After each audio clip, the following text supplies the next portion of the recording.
Baby, we did it. Yeah. Welcome along to obviously Fight Talk episode 20. 20 is a celebration, so if you're going to do it right.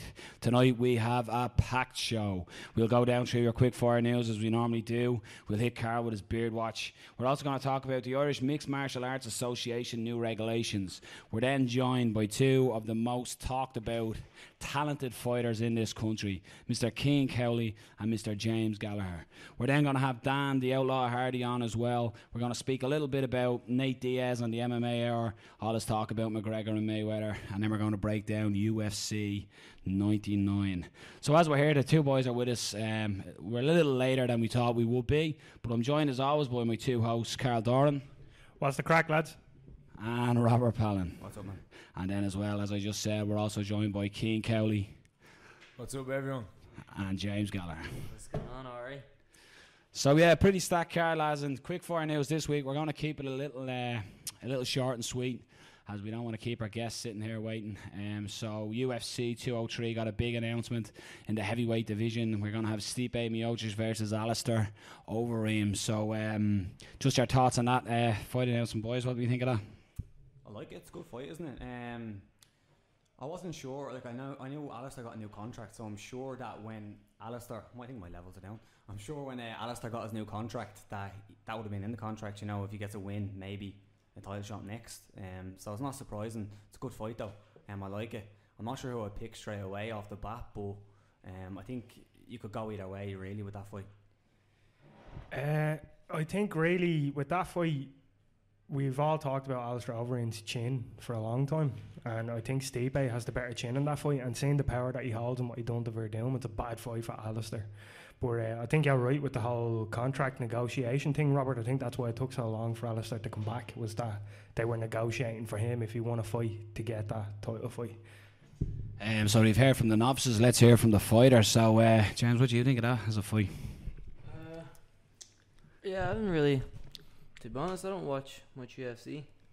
I don't really pay attention to this kind of thing. I just train myself and focus on myself rather than if it's a good fight or it's a good card or whatever that I'm particularly interested in. Then I tune in and watch that, but I don't like follow that side of things in martial arts. I just like fighting.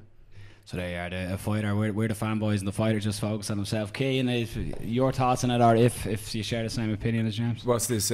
Alistair Overeem and Stipe Miocic. Yeah, that's a good knock. I don't know. I'd say Alistair though. I don't know. I think I've always followed him from the K1 and Japan and all that. So go with the kickboxer. Yeah. Yeah, you're a man after my own heart. I love Alistair Overeem. The lads kept going on about his wee chin. He's a bit of an asshole though, but.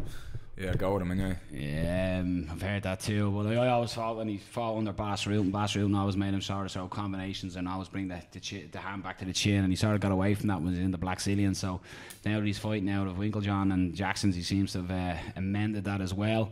Other big news this week off the card is the prodigy BJ Penn was removed. I think it was IV use is basically why they've pulled him, but he has been pulled from the card, and we are waiting on news of suspension or anything along that line. So again, Rob, what's your thoughts on the whole? It's not steroid abuse as everyone first thought when they seen it. When someone fails a test, it's immediately he's on steroids. But it's something to do with the IV. They recently banned the IV use because it can mask substance abuse. But you know, I suppose you just have to really wait for the news to come out before you can really pass judgment on him. It's unfortunate because it was a good fight for him to come back to. Not that I really wanted to see him coming back that much. Wasn't that interested in it, but yeah, you can't really pass judgment on him just yet. You need to see what happens, what actually comes out of the test. Yeah, like the IV ban, the whole idea behind that was because when they check fighters' bloods, I believe it'd have traces of whatever the IV uses. And isn't certain types of like steroids you use through IV bags, so that's why they were like, we'll just get rid of the IV.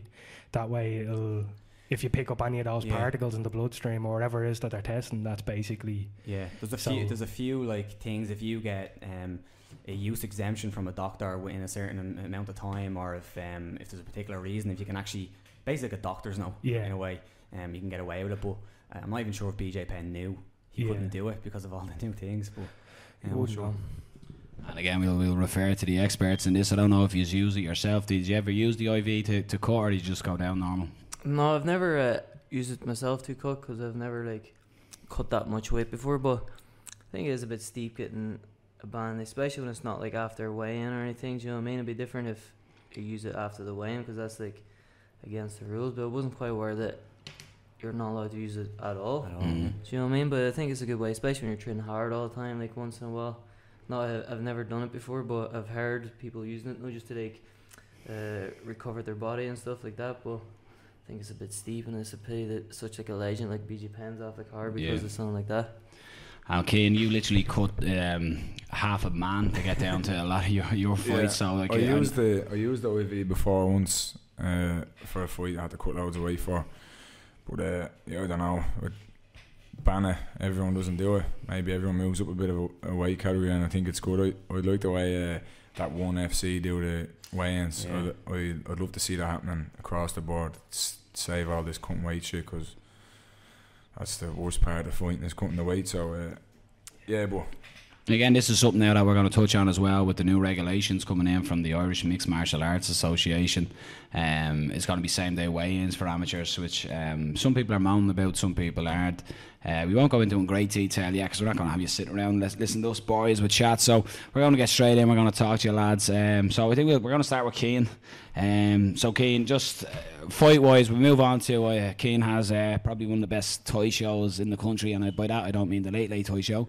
His Muay Thai show, The Takeover, is taking place on the 11th of June. It's always, if you haven't been, you won't experience an atmosphere like it unless you're sitting in like Shamwang Stadium or something. It just brings that unique Thai atmosphere, almost bottles up what's in Thailand and brings it home. But we'll talk to you as a fighter first, Cian. So your first fight on Bama. Yeah. We're going to start in a bad note with you. So after the fight, how did you feel? We're a couple of months away from it now, so retrospect and looking back at the fight, what are your thoughts on it? Yeah, obviously I was pissed off that it didn't win and the way the performance went, but at the same time it was kind of probably a good thing that it happened that way as well. Like John was even saying to me as well that it could have been the other way around, where I could have just sparked your man the first few seconds, and then people would have been saying, oh sure, that's going to happen anyway, you know what I mean? And then it would have been no learning from that. But the fact that I got the 3 rounds and I got taken down, got put in mount, you know what I mean, I've kind of experienced a good bit of it, so I know what the crack is. But yeah, I don't know, I was pissed off obviously when it happened, but like I said, it'd be different if I was down at years, like, you know what I mean? I was only training like 4 months and I had that fight. So, and again, in the fight, when you came out, you could see, I'm sure you won't mind me saying, you could see you're almost apprehensive in throwing your shots. You're known as an elite striker, but you could see in the back of mind, it looked like you were worried about the takedown. Nothing was there. Like, I didn't even watch it, kicking myself watching it back. It didn't look like what I usually do, like when I fight, you know what I mean? It's just because I think I built it up so much in my head that if I throw certain shots that I normally throw, I'm just going to get taken down. So just that closed it down. And even though I was fighting a boxer, still didn't come into play, because I was thinking he's just gonna, any opportunity I throw a shot, like normally I'd lead with some big shots, start like off the bat. You've seen me fight before, usually I start fast, but I was just like wary of the takedown, even though I know that I just let them go. It was the 3rd round and I let them go. There was no, like, he tried to take me down, and because I was letting the shots go, he couldn't. So you could see that in the 3rd round. It was almost like you knew you were 2 rounds. I had to finish him. I knew I had to finish him. Yeah. And the aggressive striker Cian Cowley certainly came out in that 3rd round. And Muay Thai had as well. You nearly got the guillotine, standing guillotine. Yeah, that was it looked like he sort of dropped it. Looked like he was going out, and you went with him. I think Jay even said after the fight that he was close to going out, wasn't he? Yeah, like it was, the tap was nearly there, but he fucking fell. I went with him. I should have pulled him up, because when I had it, I could feel him, I could hear him as well. He was starting to choke, you know what I mean? Yeah. And then he dropped down last resort. I think if I had held him up, he'd have just tapped, you know what I mean? But that's just a rookie mistake. I'll know the next time now that if that position, because I think I'm comfortable with that guillotine a lot now lately, because big long arms and all, so it's been working for me. So definitely I'll pull it off the next time. So you come out of the cage, you go back into SBG and Warriors and you're training, and then it came out that you'd won a fight to qualify for the Worlds. Yeah. So you're going away to represent. So tell us a little bit about what happened, because that was behind closed doors. So yeah, that was we knew about it. Like, we knew it was going to happen for a few weeks, because we were told, like, everyone put their name forward for who wanted to fight, and then there was 4 of us in the weight category and only 2 were allowed to go. So, and the 4 of us are from SBG, and then John just said, like, the most fairest way to do it is to just match us off, instead of just John saying I'll pick who I think's best, because then it wouldn't really be fair. So he just brought us to the gym and brought us into the office and drew names out of a hat. Gunnar was judging, he was reffing, and then he just said, it'd just be like the Ultimate Fighter, if it's 2 rounds down, they'll just call it then, like, you know what I mean? So yeah, that was a fucking mad experience, having to do that, like, fight. Like, I think John's original plan was to bring us out and the classes would still be going on and just let us do it, and no one even noticed. But as soon as the first fight kicked off,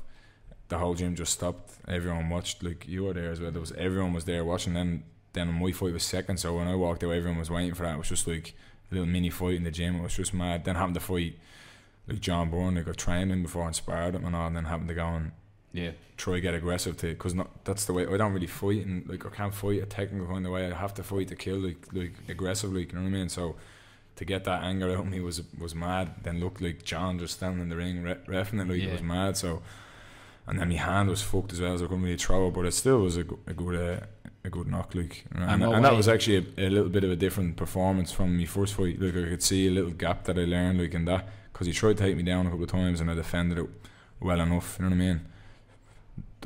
Didn't get caught with anything. It was a clean enough win, like, so.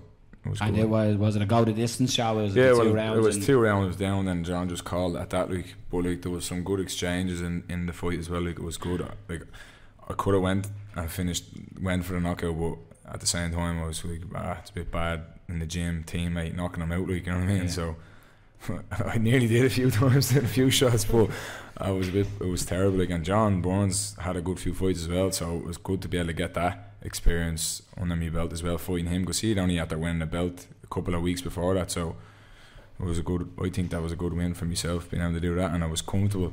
So after having that, I'm gonna fight like that in the Worlds then, you know what I mean? Just keep it, because I fought my game in that fight. There's no video, there's a video of it, but it's not annoying right, but you can see the difference. I was comfortable moving around, I'd controlled it, like, you know what I mean? So that's what I'm gonna do on the Worlds, exactly what I've done there. Yeah, well, again, you can see it, like, when I went out, huge support as always for UK as well, and people are obviously delighted. You don't have to look up amateur. I think the majority of the audience when that fight started was from the Brack or from the Borough, like, so it was mental, like. But it's great to see you on the Worlds, and the man sitting beside you, of course, has fought on IMMAF shows as well.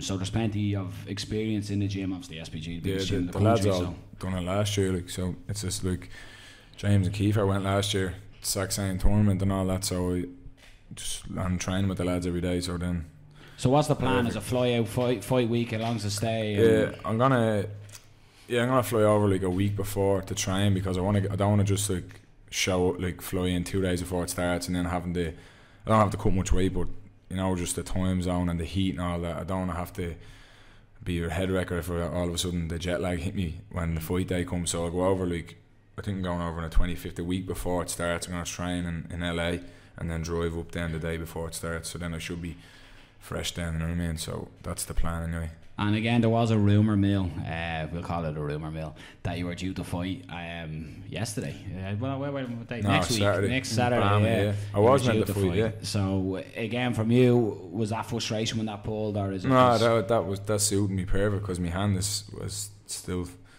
I don't know, I still would have went for that fight, but I'm glad in a way that it got put back, because my hand, especially after that qualifier fight, I threw my right hand a few times, I landed and I swelled up bad, and then been in and out of bowel mount, seeing doctors and all. So I'm not able to punch till the World. So I could see you put up an Instagram video actually where you said no right hand, no excuse. Yeah, it's no right hand, no problem. It's not really I can train around it, like, it's not really affecting me, like, I'm not going to make a difference, like, it just I'll let it go in the fights though, whatever I do, I'll let it go, but just trying to have to be careful, because I don't want it to swell up again, you know what I mean? And then as well, your circumstances has changed, as in you're now a family man, and I don't just mean to two dogs that you keep posting pictures everywhere, the most famous dogs in Ireland, but you're now a proud father.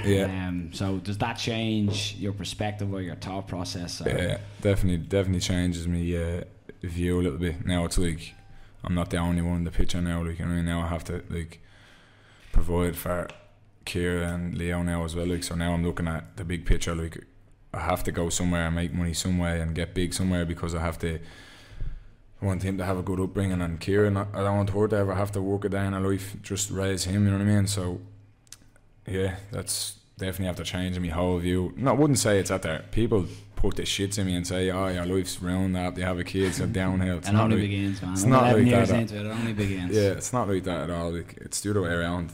After making me more hungry now to go. So yeah, that's a good thing, definitely. So now let's get the plugs in and let's get the fans ready for the 11th. So sell it to take over to us. I bigged it up a little bit, but let's sell it. Come on. Yeah, 2 weeks. It's 2 weeks to go now. 11th of June. There's some good big fights on it. Like, well, domestically big fights. I'd class it as the best. Not just saying it because it's my show, but I'd class it as the best Thai boxing show in Dublin. Anyway, you can't say in Ireland because the Super Show obviously with the big fights you bring, but when it comes to local talent and starting out, like if you look at some of the best fighters in the country now have all started out in the takeover, like Dommy Kelly and all that, Craig Coakley, they've all fought in the takeover. So this is the roots for them, like, you know what I mean? The takeovers were, and the atmosphere is always like at them. Does be always good. It's insane, yeah, it is absolutely insane. Good atmosphere. So this one's going to be another step up again, hopefully. So we have some good fights on it. Daryl is back again. He's having a good fight against a guy that's had a couple of fights in Thailand as well. So I'm sure that's going to be very exciting as well.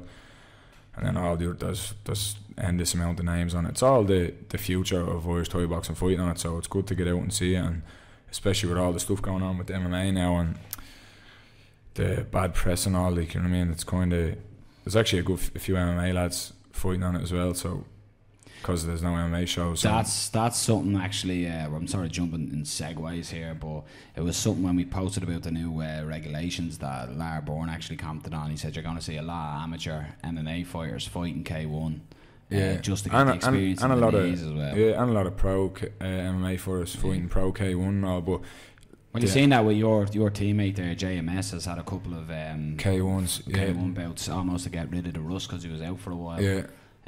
He's clearly back because I constantly see pictures of him. Yeah, JMS is a beast. He's a mad cunt. He's back now. I think he's going to have a good run at it now. Like, so he's back for training full time. He's fucking never out of the gym. He's not. So what's next now? I'm just letting you sell it, Mr. Promoter here. Letting you sell your show. That's what I'm doing. So what's your tickets? Get your tickets now. No, all every fighter and gym that are participating have tickets there. The tickets are 25. Tickets are going well. There's not many left, so just get them and come and support the future of Thai boxing. It's always a good night. It never lets down. So no, it is. And again, I'm involved. I announce it. I'm even on the poster. If you look down on the very tiny bottom of it, it says MC. I'll change that. I will. Yeah, I genuinely one day I'll be on a poster. I'll get next time. I'll get MC and I'll keep written on it instead of just MC. I didn't even notice that. No, but look, it's takeover's class. Like I said, if you want to come and watch a night fight, and as Cian said, the future. This is the show for you, and there's always barn burn. There's always great fights. Like you look at the last one, like with Aaron Brown fighting, that was a cracker of a fight. Daryl's fight was like the highlight kick. Like I can never remember the name of that kick. What is it? Sanctuary kick. Yeah, it was unbelievable. Like I see a different level now. And this one, the people like, even though that was only in November, each show you can see the difference. Like, but now this one now is a different, completely like I don't even. There's no. I'll just wait and everyone let everyone see. I'm sick of bigging him up and plugging him, but he'll show, and in 2 weeks he's gonna be the 100% the future. He is definitely gonna be the pound for pound best Thai boxer in the country. I know for a fact he will. So now I'm gonna bring it back to you a little bit, Cian, because I can't do it without it. I was just watching a few videos and certain Fight Star Media video actually, and it was with Mr. Jenderson Castro. Yeah, and he was what is all mentioning that this? he wants to fight Cian Cowley. Sir James knocked the bollocks out of him already, so it's and I called that fight actually. And Aaron Brown, that name you must be sick of hearing. Yeah, sure. Aaron Boom Brown again calling for Cian Cowley. Yeah. I was reffing Aaron's last fight there out in that show there last weekend. I reffed it and all. So yeah, he's good. He's progressing. He is getting better. He's starting to learn a little bit, but it's still like I like he's a sound lad. Yeah. I sparked him, but yeah, I don't know. He just obviously he's a hungry fighter. He's a young hungry fighter like myself. So he just wants to have another shot. But like nothing against Aaron and his dad and all Jerry. They're all sound. But I know for a fact the next time I fight him, I'll do much worse than I did the last one. I think the word coming out of the Chow Gym there was that was a lucky shot. Yeah, why? I don't know why people are saying that's lucky. How is that a lucky shot? Like I timed it perfect. He threw a jab, I slipped we it. all are familiar with the video. Yeah, it did go viral. Like Aaron is what I love about Aaron, I always said it to him, and it sounds dirty when I say this, is your mom must be in bits when you're finished with her, because he just never stops. Like, he's just a machine in the ring, do you know what I mean? He's just relentless, and that's what he was doing to you in the first round. Yeah, no, he was making me shake. Yeah, that's fucking vicious. Yeah, but I said it to Aaron, so it's grand. I was speaking to Aaron, but then in the fight, it was the first round was he was putting a lot of pressure on you, and then you just landed the uppercut. You looked at John Pop to say surely he's getting a 10 count. He said no, so then you hit him with, let's just call him the elbows. Forget the rock, this was the people's elbow.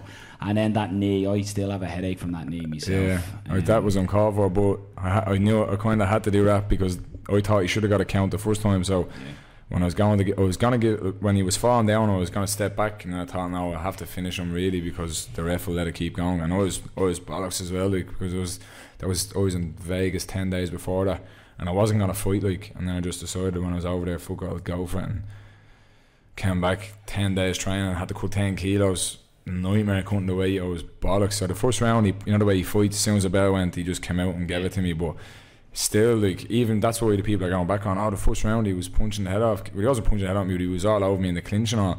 But still, like, it was only a matter of time before I found. But now the next time, as soon as the bell goes, he runs at me, he's going to walk onto the exact same shot again. You know what I mean? I know for a fact. I was reffing his fight the other day, and he's progressing with some of the shots he throws, but he still makes the same mistake coming with his chin forward. So I don't even know. I'm sick of talking about that fight, because there's no point in that happening again. Like, you know what I mean?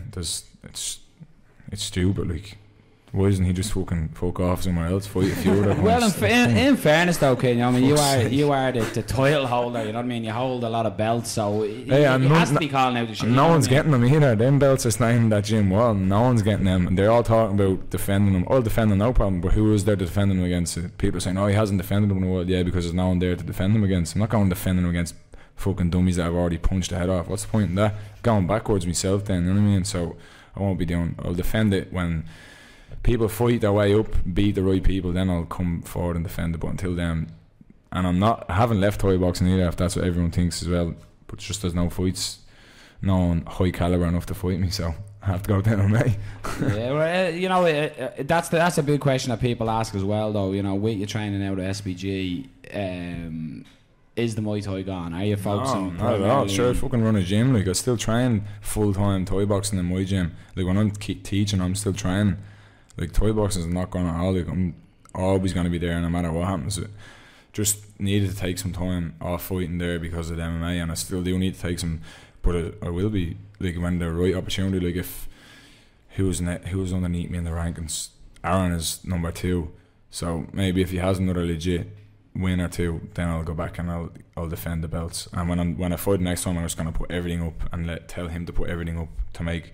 Because if I lose to him, I will hang the gloves up, because I know I won't. So that's what the next fight. There you are, Aaron Brown. There's your get 1 or 2 wins. I said that already, that if the fight happens, I'll put everything. I'll put every belt that I have, the 4 Nations belt, the 2 Irish, the 3 Irish belts, I'll put it all up, and then he put his belts that he has up, and we just do winner takes all, because I know for a fact that if I lose to him, I will retire, like, genuinely will retire. So, because I'm in this game fucking 12 years, he's in it 3 years, so nothing against him, but that's just my mindset on it, like, you know what I mean? There it is. So promoters, there's a wet dream of a fight. Get Cian Cowley, it'd be on my show if it happens. So yeah. I do have to say, I feel a little bit like Adrian Kennedy or something here at the moment, because I've just got a message from a coach. It won't take it too hard to figure out when the coach comes from. It just says, Jesus, Cian must be blind. Gene put James out of action for months after that fight. Go away with that. You got the leg. What was it? You pulled the leg on, did you? Broke his leg. Yeah, and James, Cian. He was he's a fucking who was that? Yeah, man, Cooper's MMA. Cooper, yeah. Is that who it is? Cooper, I don't know. He must have a bit of a chip on his shoulder on me, but sure, he can't talk. Who does he have? Janderson, one fighter. Keep it short. But anyway, he smoked fucking Janderson and this was how long ago? Was this 2 years ago? Janison was a developed man. You know what I mean? Sick. Yeah, he was. Janison's a developed man. He's only a boy. I was sick as well. And he's sick. But Janison caught him with a few shots on the feet, fair enough. But then as soon as I went to the ground, it was over. So you can't go back and say that Janison beat him. It was it was MMA, like, you know what I mean? He took him down. Ankle lock finish, was it? Yeah. So how can you say that was You know what I mean? Like, I don't even see the way people bring shit up like that. Like, coming back when they get smoked, they just come crying back. I know it's what young fighters do and all, but especially coaches coming, and he's in no position. Yeah, man, things not in no position to come on and start giving me shit like that. You know what I mean? Well, there's your answer, Keith. Sure, my fighter beat Marley beat Janison. I mean, so I'll fight Janison, no problem. I told him that as well. I told Janison that as well. MMA or Thai? Anything at all, no problem. I've told Janison, I get on with Janison, like, he's a sound lad, like, he's actually a nice lad, like, you know what I mean? Was the fight ever on the table, or is it just... I don't know where it came. You were the one who said it to me. Remember, you were like... Yeah, saying on Fight Star, Anderson was just doing an interview with Fight Star and it came out. It was pointed out to me that it came out, and now we watched the video and I seen it, and that's what... There was comments the other day when I said you were coming on, and it was like, maybe you'll answer your question, Anderson. I was like, what question? So last time when I went looking for the video, I was totally out of Luke on what happened there. Yeah. That's, I don't know. That's people just trying to store shit, but yeah. I feel like a complete shit store. It's good that your man texts in, your man Coopers. It's good that he texts in. That sets a bit of fire off. That's good, but I just laugh it all off because I'm on here. I suppose at least, you know, people want to see our fights. Lol. Right, so that was Cian. So we'll pass the mic. Cian's going to be still here. The two lads are still going to be with us.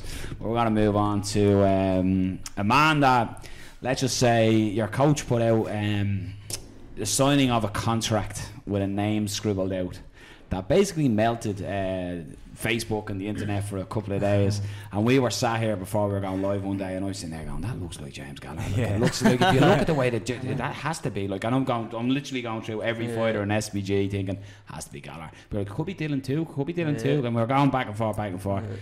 But 3 fights into your professional career, I got it right, didn't I? 2. Very nice. And you signed for Bellator. Yeah. How, like, that's just class. Like, my dreams come true, do you know what I mean? Since I've been like 12, 13, do you know what I mean? Me just working hard. This is everything that I've put into it. When I like quit school, when I was training during school, getting up before school, and training during school, my lunch breaks, and then after.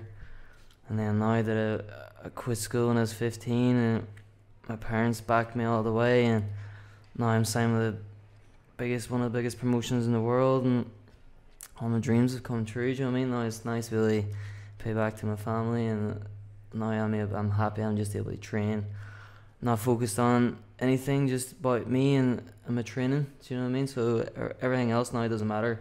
I'm here, I just focus on getting better and on myself, and I have no worries at all. How long have you known that you've been signing for Bama? Because I seen an interview straight after Bama, Bellator, after Bama, and you said, I think something big's going to happen after this fight. Did you know at that point, or were you just, did you just assume something big was coming? Yeah, I knew a little bit before Bama that they were interested in me, do you know what I mean? And then I was like, I'm going to go out in Bama and put on a big performance, do you know what I mean? I went out and I didn't get touched once, and I was like, what, you know what I mean? What can the first round finish again? I called it every time. I said, you know what I mean? Every time I went out, I said I'd finish it in the first, and I did. And do you know what I mean? You can't deny a first round finish. And how did it come about with Bellator? How did the contract situation come about? Did they contact you, or? Yeah, it was just obviously I don't deal with any contracts or anything. Do you know what I mean? I just fight. So I'm like surrounded by the best people that I can, and always a big thanks to my team and stuff, and the people that surround me. And then just one morning, then after Bama, I just woke up and John goes, check your email, your contract from Bellator is there, and that was it. I printed out the contract, got it signed, and now here we go, and I'm going to be making my debut in August. I'm going straight to the main card and a show in the States. I'll have the date and the venue confirmed soon. So that's it now. I'm just focused on me and on my training, and all these years of hard work is paying off. I'm assuming that even if there was an opponent, you couldn't say who it was, but is there any opponents been thrown about, or do you not know at this point? I don't know. I don't care. Sure. Do you know what I mean? I'm told all I need to know is a day. Do you know what I mean? And I'm putting in the work now. I got a new program coming up, fitness program and stuff by Health Matters there. Is that the same, the one that Gunny and Connor were talking about the 2 days? Yeah. This year in now I've got everything, like, where before I was just floating in, I was doing my own training and stuff, where now is like I've got like a legit training schedule of, you know what I mean, it's there at that time, do this at that time, and it's all like a scientific kind of way, you know what I mean, it's the numbers, your heart rate and stuff, it's calculating it proper. I'm not just showing up and putting in a training station, do you know what I mean? It's done proper this time, and I guarantee this will be the best ever to show up to a fight. Yeah, and you said you just took a date, and that's something that like a lot of SBG fighters say, they don't really care about the body in front of them. Is that something that you actively kind of think to yourselves, or do you just kind of think of each other? Is something mentally that you work on, or is it just how you all kind of feel individually? You don't really care about who's in front of you? Yeah, well, I don't think it makes any difference, you know what I mean? Why should you worry about someone that have a worry that's not like important, that doesn't mean nothing, do you know what I mean? Like, I know who my opponent is, but I'm just going to keep training the way I train all the time, do you know what I mean? So it doesn't really make a difference thinking about that, but I just need to adapt. I'm going to keep training, I'm going to keep doing what I do. When I fight, I'm going to go in and fight the way I fight, not just because he's good at this or he's good at that. I'm going to do what I want to do, do you know what I mean? That's the way it's always going to stay. Yeah, there was something that I was saying as well after Gunny's last fight. Something mad, but it makes sense in a way. He doesn't wrap his hands. Is that something that you knew about? Is that something that you do? Yeah, I don't like wrapping my hands either. You don't do it either? No, well, but you have to now. Yeah. With the new rules, you have to put a light wrap on. But all my fights before as well, never wrapped my hands. Break hand? I think I did in training before. Yeah. But I'm never really in a fight. I don't think they make any difference. Yeah. To be honest. Does the wraps make a huge difference in grappling when you're trying to hold? It's just like I think it stops me from making a fist. Oh, okay. I don't like that the way they do it is not like good. I can't like make a solid fist. So when I do strike, it's like my hands kind of open, and that's how I always felt that it hurt my hands, you know what I mean? But when I was like didn't have a wrap, I felt like I could make a solid fist, and the shots were clean, and I never hurt my hands without a wrap. Yeah, and in Bellator, would it be the same where you would have to wrap the hands? Yeah, I'm sure it will be that you'll have to have I wonder how Gunny got away from that one. Well, yeah, I'm not sure. Look at you hangman. How did he get past? It's like the pick with Benson Henderson. How's he even get away with that? That's bollocks. You don't believe he fights with a pick in his mouth, do you? It must be magic, because he takes it out when he finished the fight. Yeah, nah, they give it to him. Yeah. He got in trouble for it a couple of times. Yeah. You'd see him after taking it out of his mouth, but you're saying how did Gunny get away with not putting hand wraps on? I'd say they tried to put them on and he just stared them into the grave. Get the fuck away from him. Most likely. Just to bring it down to the Bama fight again that King was due to fight on as well next week. You were due to fight Cian Cowley. Now, since then, Cian Cowley has gone on Twitter and he's tagging the likes of Bellator saying make our fight happen in London and stuff like that. Again, with Tobin, a lot of people's consensus of that was Cian is a wrestler. He's a good, very good wrestler. He's good at what he does, but a lot of people's thought process in that, well, you're going to literally be taking the shark into the ocean if he takes you down. And again, is that something you'd be interested in? Is Cian Tobin, is it being your debut on Bellator, or are you looking for a bigger name in the States? Like, yeah, not fair play to him. Do you know what I mean? I can see what he's trying to do. Do you know what I mean? It doesn't take a genius to figure that out. Fair play to him. I hope well. He seems good. I haven't really watched. I watched his fight on Bama, the last one that I fought in. Gary Morris against Gary. Yeah, Morris. against Gary Morris. I watched that, but I haven't seen any of his other fights. But heard that he's just like a wrestler or something. Yeah, but fair play to him. If it comes around, I'll find no problem. I don't care if I. Do you know what I mean? I can't have James Gallagher on the show without mentioning a certain man who's taken to Facebook in huge consensus comments on the majority of stuff you put up. It's a Mr. Decky Dalton. Seems this to be is Thai boxer, Phil? I'm sure you're sick of it. I can even tell by your expression when I said it. You were like, fuck's sake.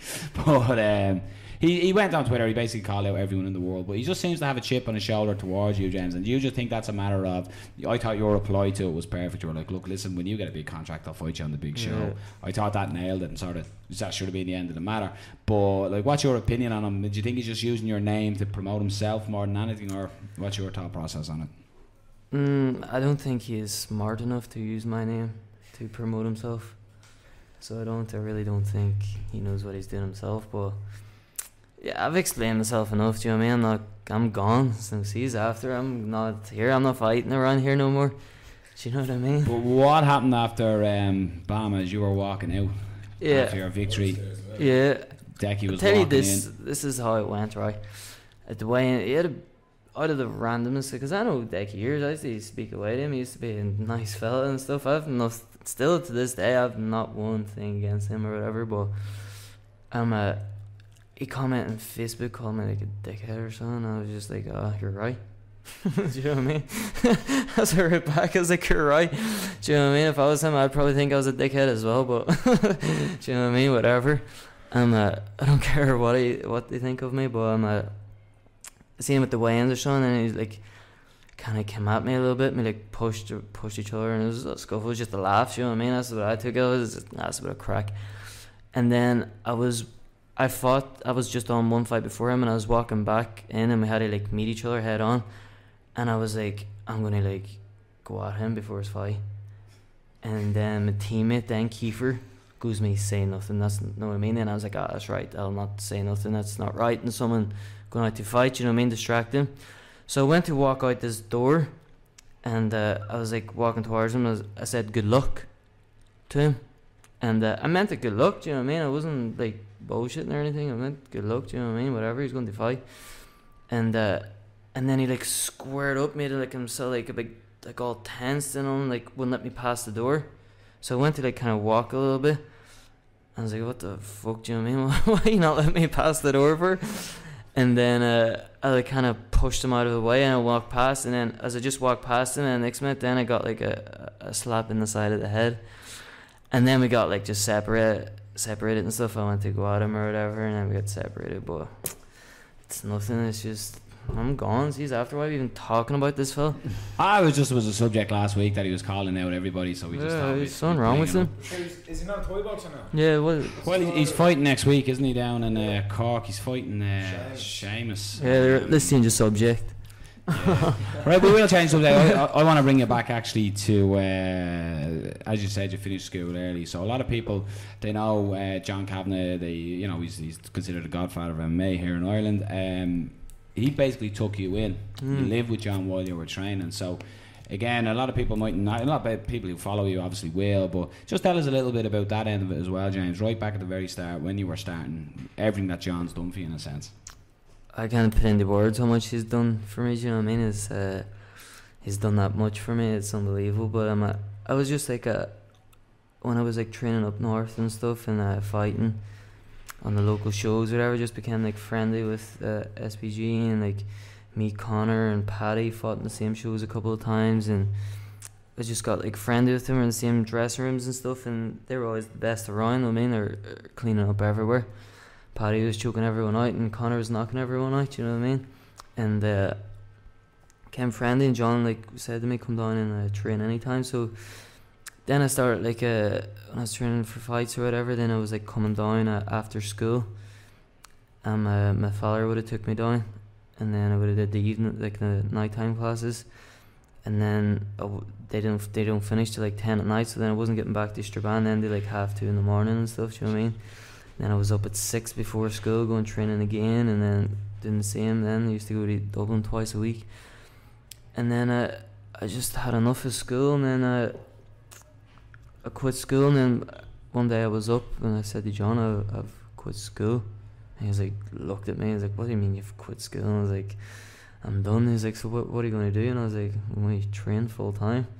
I was like, I'm going to make a career out of this, you know. And he was like a bit shocked or something, and then he just said to me, and he's all, well, you're welcome anytime to come down and stay in my place and train, and all you have to do is show up at the gym and put in the training and keep, you know what I mean, just keep training, and that's all I ever asked. It was weird because I remember hearing your name before I'd ever actually seen you fight. It was almost like the way Dana White talks about when he was in Ireland and he heard about Conor McGregor, how skilled this guy was, and Dana was almost expecting like to see this big huge heavyweight fighter that like is a big crazy Irishman, you know. And that's what like I heard your name talked about in such high stakes that when I seen you like for the first time I was like, oh my god, this is James, I can't wait to see this guy fight. Like, and it was almost like I'd never seen you fight, and then it was like there you were, and like, you know, does that hype as in, because there is huge hype behind you. Yeah. It's always said you're the next Conor McGregor, and I hate when sort of I am the compared. next James Gallagher. I love that. But that's what I mean, is that you get that sort of crazy, like the man sitting beside you, Cian Cowley, has for his first fight, amateur MMA, the hype was immense behind Cian, like, and you deal with that on a regular basis every time you step in, every time you post that on Facebook, like, it's, you know what I mean, it's does that inspire you with that, the likes of, we won't mention the name because we've moved on, but when people bicker at you, is that like fire for you to? It's not fire or anything, do you know what I mean? I can see what they're trying to do. They're trying to get on like me to try and get big fights and get recognized or whatever, but when you're stepping in there, is the hype nerve-wracking in that sense? Because we had Dylan Tuke on here before, and I can't believe it hasn't stuck. I keep calling him Apollo Reed. He keeps dancing his way down to the cage. But when you're in there, like the last time I announced you in Bama, like you came, as I was announcing Jerry Gilmore, you came right out in front of me and was just flexing, like, and you just looked like, you know, you were the coolest fucking cat in the fucking cage, like, you know what I mean? You were the coolest cat in the fucking venue. And then when you eventually got it down to the ground, there's a great picture where you have the biggest fucking smile on your face, and it just looks like when you're in there, it's party time. And that's what I mean, as the hype would affect some people and nervousness, you can see that with certain fighters when they get to certain stage, but like with you, it just looks like pure heaven when you're in there. No, the way I take from it is like, there's people there who like will like love you or hate you or whatever, do you know what I mean? But people like being like, oh, I'm going to prove the haters wrong. I'm like, I'm not trying to prove anyone wrong. I'm doing what I do, and I'm going to prove the people that think that I'm going to get somewhere, I'm going to prove them right. Do you know what I mean? I'm not trying to prove anyone wrong, but I'm going to prove the people that are with me and who think I'm going to go all the way, I'm going to prove them right. Do you know what I mean? That's how I see it. And I don't feel like the wheels on me or whatever know when I'm step out to fight, because when I step out to fight, it's my time. Do you know what I mean? It's I always feel it's my show. It's about me. Do you know what I mean? So I don't feel like I should let anyone get in the way of my time when I go out and fight. Do you know what I mean? It's about me, and that's why I kind of like I've done that. It's not to disrespect my opponent. Do you know what I mean? He's a very good fighter, Jerry Gilmore, and fair play to him. Or whatever, but I just feel like it's my show and it's my time, and I'm going to do me. No, but again, like there's a very thin line between confidence and cockiness, and people will always pick up when you're such a bright star and a shining light. People are always going to hate. There's always, because and more than likely it's the guy shite at home who's never stepped into a gym or never has done that, and Cian gets the same shit as well. People will always try and run you down, so that's a sign that you're doing something right. But again, like what's the plan? I know you're saying August. I don't know if it was released. How many? Was it a 5-fight contract, or is it a numbered fight? Is it a certain amount of fights you've signed a contract for? Are you going to fight twice this year for Bellator, or what's the plan in that sense? Yeah, I've signed a few fight contract. I've got a biggest contract probably for anyone starting out. Not even starting out, any of the fighters, I've got one of the biggest contracts in the whole promotion. So I do, and I'm there now. I'm going to put in the work, and I'm going to rack up fights. I'm not here to just go in and have one, chill and enjoy it. You know what I mean? I'm coming for that belt. I'm not like just going in to have one fight and show my face, be like, oh, I fought in the big show, whatever. And I don't want that. I want to fight all the time. That's what I love to do. I'm in shape all the time, and I'm ready to go all the time. I prefer earlier in August, but it is what it is. It gives me time now to focus on my game, and I'm going to bring it to the next level for this. And then I want to be in a couple of months after August again. I want to be racking up them wins, and within a few fights, I really believe that I'll be fighting for the belt. And being relatively early in your career, have you got any pushback from any of the Bellator fighters at all? Have you been in contact with any of them? Have anyone really? Yeah. Hey, Bubba out of Forrest Gump. White shrimp, black shrimp, that's about all I know about shrimp. Has anybody come out against your? You know, you're talking about you had a big contract relatively early in your career. Yeah, two of them. The champion Daniel Strauss. Yeah, he seems like a cool guy. He's just having a bit of fun on Twitter, isn't he? But then some other bloke, then Bubba. I did think it was the guy at Forrest Gump at the start. But he obviously fights in the division as well. Yeah, he was a wrestler. I think he was in the Olympics or something like that. Yeah. Nice, but yeah, he came out and he got all crabbit and stuff, and he started going nuts. Yeah, but I was just having a buzz with him, having a bit of crack, you know what I mean? And he obviously didn't like it or whatever. Well, get yourself winded up, do you know what I mean? It's a bit of crack, you know what I mean? I was just getting a bit of stick about Bubba how far it's gone. When he was only signed with Bellator for fucking 4 days, and he's already going nuts, but it is what it is. But yeah, hopefully I get to fight those guys soon. Is that something that as well gives you a bit of confidence that, you know, that's the champion who's already making comments on your contract? Does that give you confidence as well? No, not really. I'm focused on me. It's me going to get myself to the belt. It's me going to get myself up. My team's going to help me get there. And none of these guys are going to make a difference to me. Do you know what I mean? I am me, and I'm going to get there myself, and my team's going to help me get there. And bringing it back to Cian as well, you used to have kind of a similar kind of up in MMA. You come in as a high-profile grappler, and then yourself as a kickboxer. Is that one of the reasons why you used to kind of got a bit of a bond as well, straight from the start? I'm going to get the name. Obviously, it's between yourselves and Kiefer Crosby. Is the Spice Boys of SBG? So I'm going to get that out there. Yeah, no, I don't know. It's just different people click, and we're on the same buzz, and you know what I mean? We just float along together, and that's the way it is, you know what I mean? Different people click, and that's that. Do you think you two would really help each other in terms of like definitely, especially coming up to Bamas, you know what I mean? It was like it's helping me with striking, it's helping me with jiu-jitsu. And have you both noticed each other's difference? Have improvements? Yeah, big time. Do you know what I mean? It's definitely like little tricks, and I mean just little things that I might be able to see. He can see it. I'm doing striking, and then when we're on the grind, then I'm like helping him or whatever. Do you know what I mean? So it's a good balance. Do you know what I mean? It's nice to have that kind of thing. And one of the things that you said came when you came in last time is that your time in MMA has actually made you a better striker. Do you still think that's the case? Do you think still shot at striking, I mean.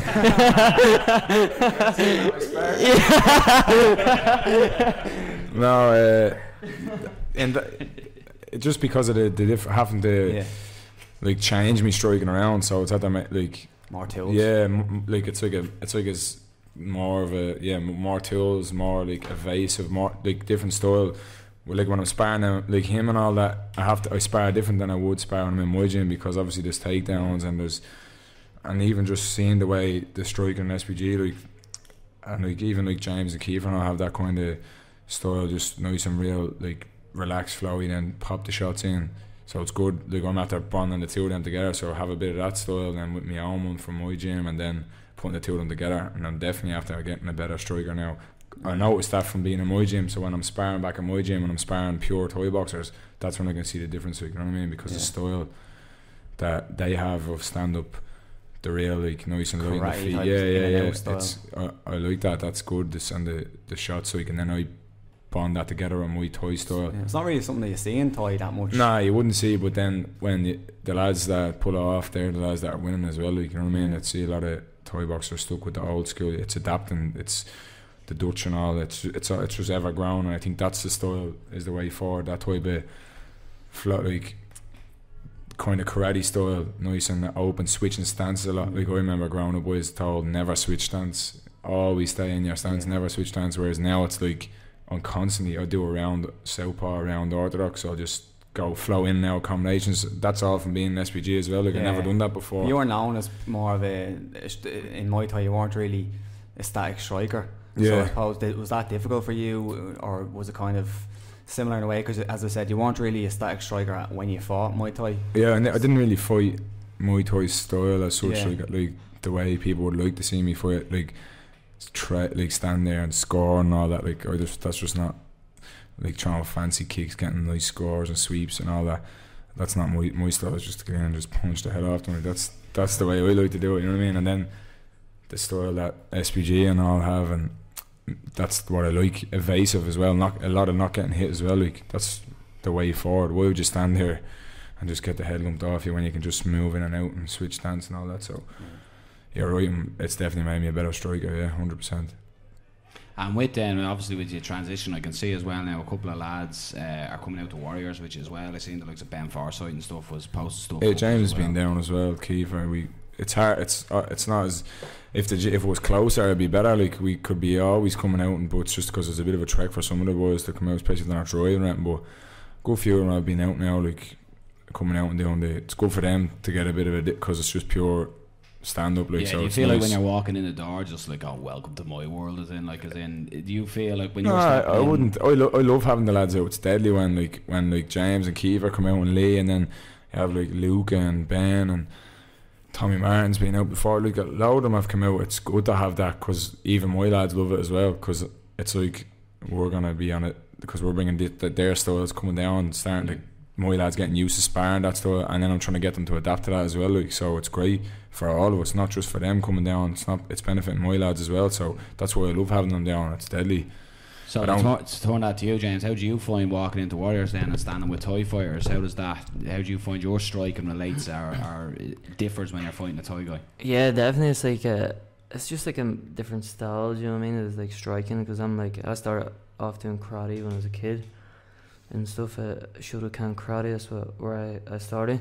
So it's nice to really like do, especially when you're sparring like an SBG or MMA fighter. It's very like dynamic, like very move a lot.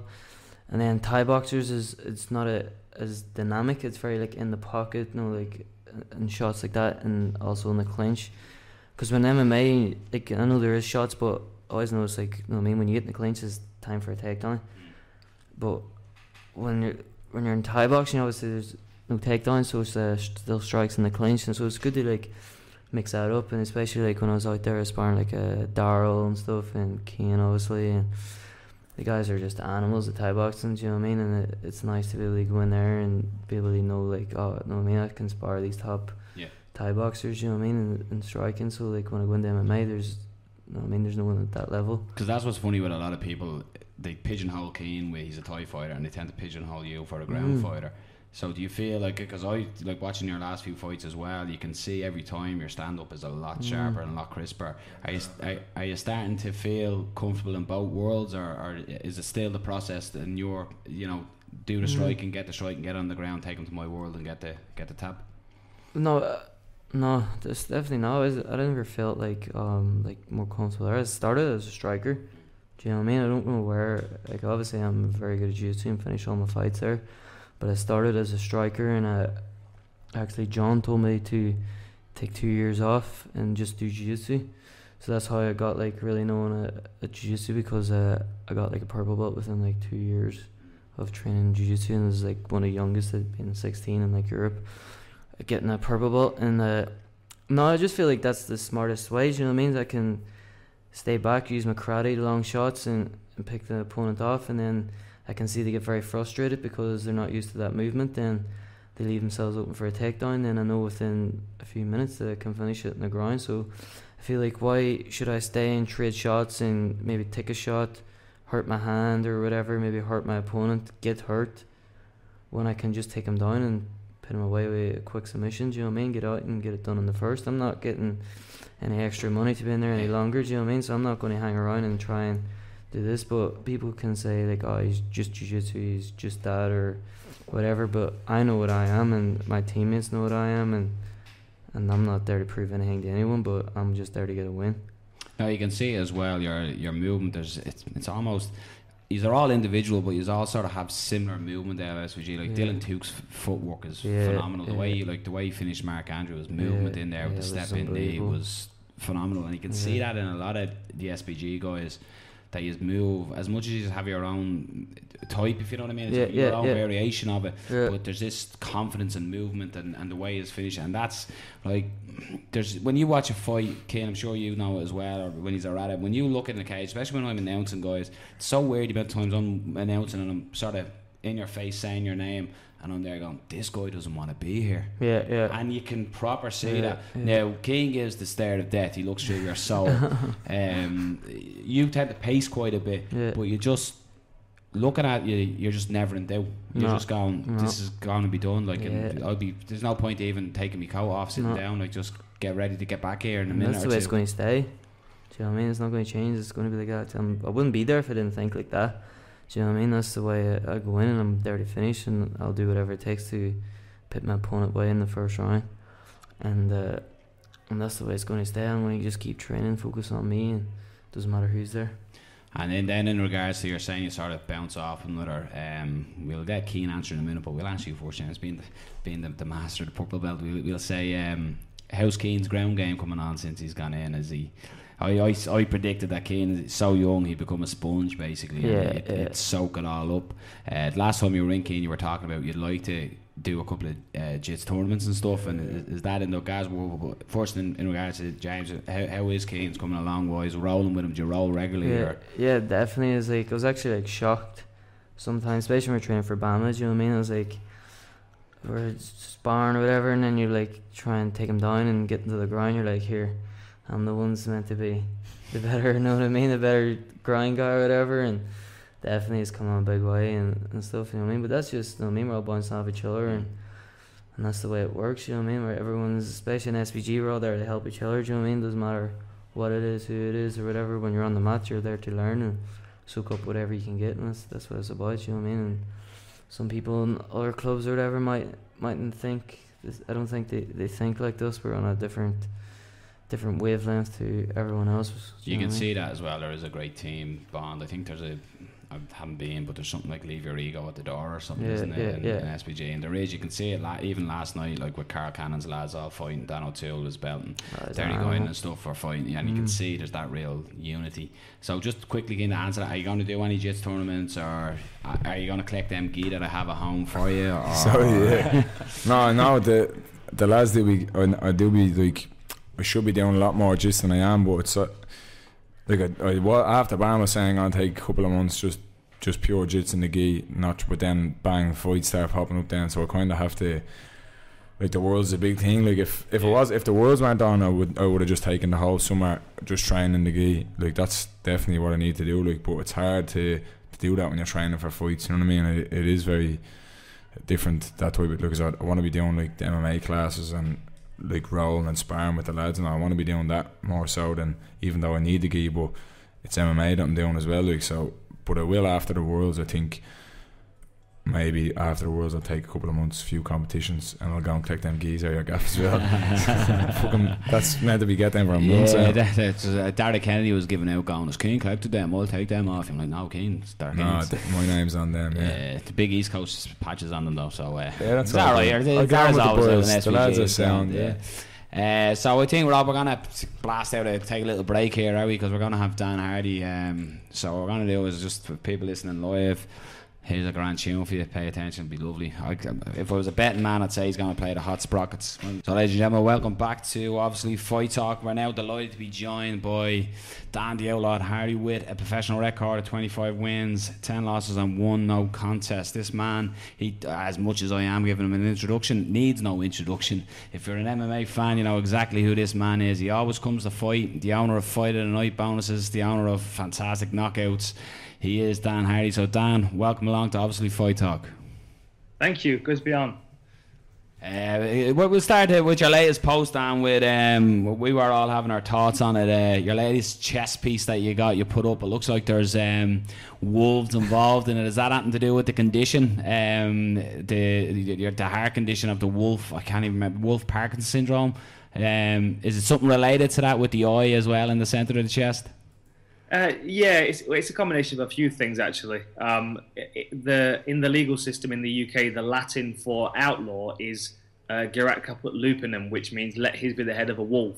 So in old terms, if you were an outlaw in England, you were a wolf head. So that was a bit of a strange crossover. And then on my journeys to Peru, I had some interactions with wolves and that kind of stuff. So, and then this Wolf Parkinson White syndrome thing came up. So.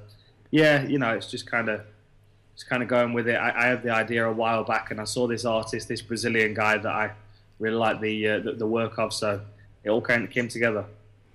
Yeah, and again with the Outlaw as well, it's just ironic you said that. I was reading up on it as well. So the nickname, what are its origins of it? Because it is a quite interesting story. Well, obviously, I mean, the obvious connection is Nottingham and Robin Hood and stuff. But my original screen name on the old Cage Warriors forum was The Outlaw. And the reason for that was because I was training with a coach, the same coach as Michael Bisping back in the day, a long time ago. And I was keen to fight, and he wasn't finding me fights, so I decided I was going to go a different direction. And he told all of my training partners that they weren't allowed to train with me, otherwise he wouldn't coach them anymore. So I'd kind of been outlawed from the Midlands MMA community, as it were, and I'd gone on Cage Warriors to try and find more training partners. So I picked the nickname The Outlaw, and it stuck. And to talk about your career itself, because one of the most interesting things I find about your career is that at a time where there wasn't a lot of guys in the UFC, or everyone would be jumping at the opportunity, I think I read that you didn't accept a contract in the UFC until you were like quite late. No, not late, but you had a lot of fights in MMA. Is that correct? That you actually were offered before? Yeah, I was looking at the level that was in the UFC and the level in which I was able to fight around Europe, and I just wasn't fighting guys that I felt were testing me in the right areas. I mean, really, honestly, the first guy that was proficient at wrestling that I fought was Joy St. Pierre. You look all the way down my career, there was no one that you would look at and go, oh, this guy's a good wrestler. We had a lot of jiu-jitsu guys, we had a lot of submission wrestlers, but predominantly they were ground fighters. They didn't drill takedowns as much as a freestyle or a folk style wrestler in the US. So I felt like I needed to look further afield, and really the turning point for me was when I fought Chad Reiner, and that was my second to last fight before I fought in Nottingham, and the contract offer came through after that fight, and I felt that because he'd had 2 fights in the UFC, he had a wrestling background. I thought, now's the time, now's the right time.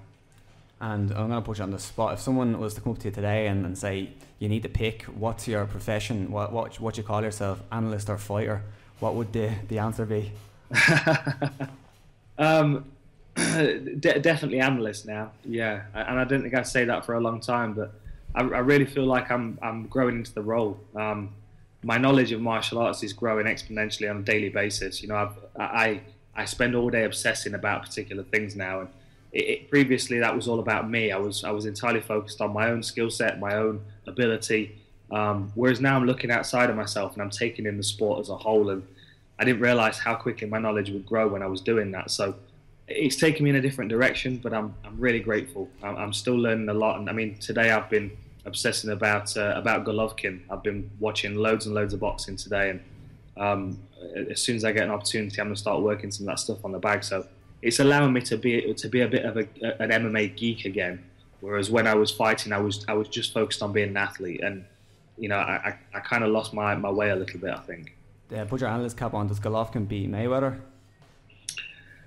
I don't know. I don't think so. I'd like to say yes, because he's my kind of champion, is Golovkin, but I just don't think so right now. Mayweather's just too slick for everybody, and I think Golovkin, although he is very good at what he does, you know what you're going to get with him. I mean, his jab's tremendous, tremendous. But other than that, I think Mayweather beats him everywhere.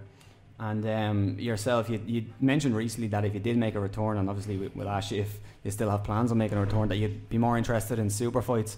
Do you think that's something that the sport is kind of heading back towards in a way? It seems like a lot of guys like Nate Diaz and Conor and other people who, and they're not really that interested in the titles, more so they're interested in the big fights. Is that something that you think the sport is moving back to, like in the early days?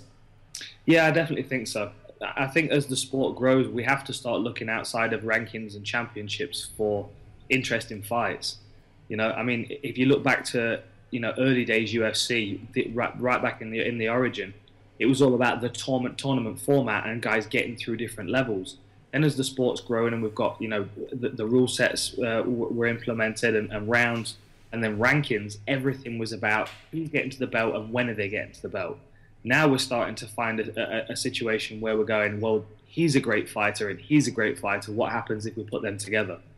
And it's kind of going back to what happened originally when they really wanted Ken Shamrock to meet Hoist Gracie in the finals of the tournament, and it just never happened. So, well, that's the fight people want to see. So let's make that fight, And I love it. I mean, there are so many different fights out there that I would love to play matchmaker and start putting people up against each other, because I think there are some amazing fights out there that are completely irrelevant with when we talk about rankings, and I think it would be a travesty to rob the fans of those great fights. So put your Joe Silva hat on and give us one example of that.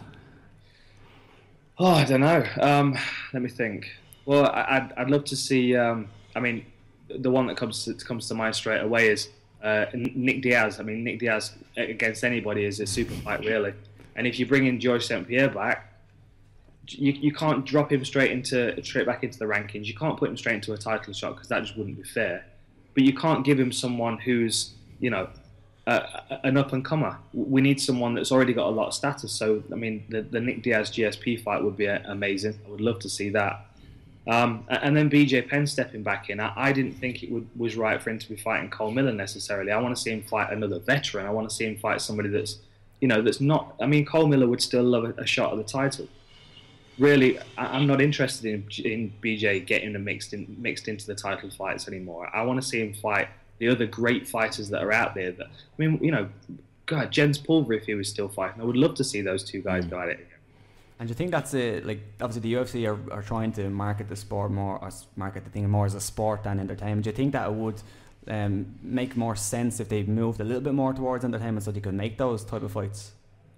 Yeah, well, I mean, it's no secret. We all know this is an entertainment industry as much as it is a sport. You know, the sport side of it are the rankings and the title shots. That is the sport side of it. The entertainment side of it is, you know, they're the super fights. They're the Nate Diaz, Conor McGregor fights. The ones that, I mean, you know, Conor McGregor is the featherweight champion, but it was completely irrelevant when he was fighting Nate Diaz because we just wanted to see that fight, you know? Yeah, and what about yourself? If you do come back, what's the super fight that you'd be looking for? Is there any names there? Any particular? You have to call anybody out, obviously, but is there any particular names you're looking at?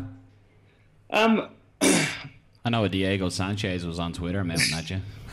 Well, he's the obvious choice. That was actually a conversation that came up with Lorenzo a few weeks back, and he loves the idea of it. But Dana doesn't want me to fight anymore. Dana wants me to stay in the role that I'm at. So the UFC are kind of on the fence about it. But for me, if I was daydreaming, yeah, Diego Sanchez would be a great fight. You know, I think his fight against Joe Lozon coming up is going to be awesome.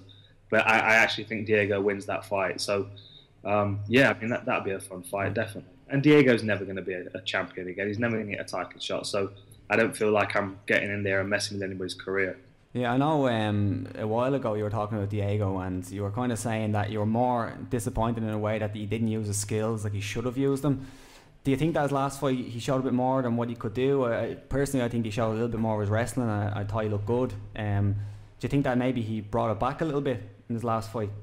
Yeah, I think he has, and it's good to see. You know, I was actually chatting to Greg Jackson a little bit when he was over cornering Tom Duke and Warren, but Bama, and he was talking about Diego, and he was saying that he's really gone back to investing in his wrestling and his grappling. I mean, you know, you look at him when he was coming off the Ultimate Fighter, he was a great grappler, he was a great submission wrestler, and that was really his force. He was always quite a bit awkward when he was striking, and because he was awkward at striking, that meant that he got hit quite a bit, and that meant that he got into brawls because he's got a lot of heart. There's no denying that. And when he started to realise that people were more interested in watching him stand and bang instead of using his submission skills to be the best martial artist he could be, he just kind of lost his way. He gave in to ego. And, you know, we see it happen to the greats. You know, I mean, look at Anderson Silva, gave in to his ego against Chris Weidman, got, you know, punched a hole in his chest. You know what I mean? It's... It happens sometimes. It happened to me when I was fighting Condit. I was so convinced I was going to knock him out with my left hook. I just kept throwing it one after another.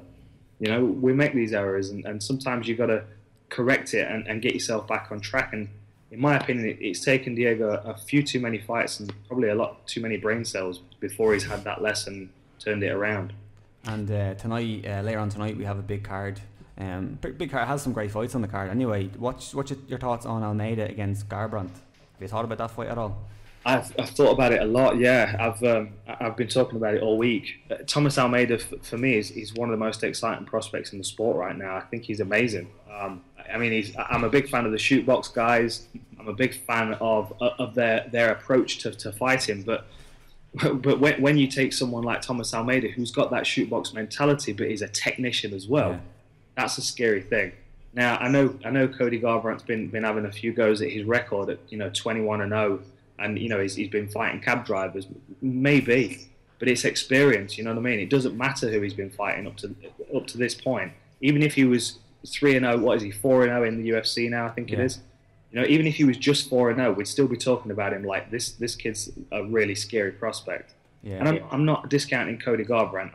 I think he's very good as well, but one thing I said, Dan, about that fight was Almeida's fight against Brad Pickett. He literally walked through the gates of hell in the first round and then came out and put Pickett out with like a stunning fly knee. Like, for me, that was one of my best fights I've seen in the last year.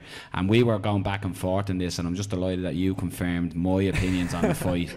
But because I'm completely on the Almeida boat here. But again, like, I just think he's being tested more than Garbrandt, especially against Pickett in his last fight. Well, Garbrandt hasn't had that test. He hasn't been hit like that and walked through it, if you know what I mean. Yeah, definitely. And the other thing you've got to bear in mind, and I'm not saying this is a major factor, but the whole drama around Team Alpha Male at the moment. You know, we don't know what training partners are on the map for him. Obviously, Faber's got the distraction of his own massive fight coming up. Biggest fight of Faber's career, without a doubt, because it's going to be his last title shot, if we're honest. You know what I mean? So there's a lot of focus being taken elsewhere at Team Alpha Male, where I can guarantee Thomas Almeida's got a whole team of guys around him that are focused entirely on him. Yeah, we'll have to talk about next week. Probably the biggest fight for a British fighter since yourself. Yeah. With Michael Bisping. What do you think of that fight itself? Are you happy for Bisping getting the title shot?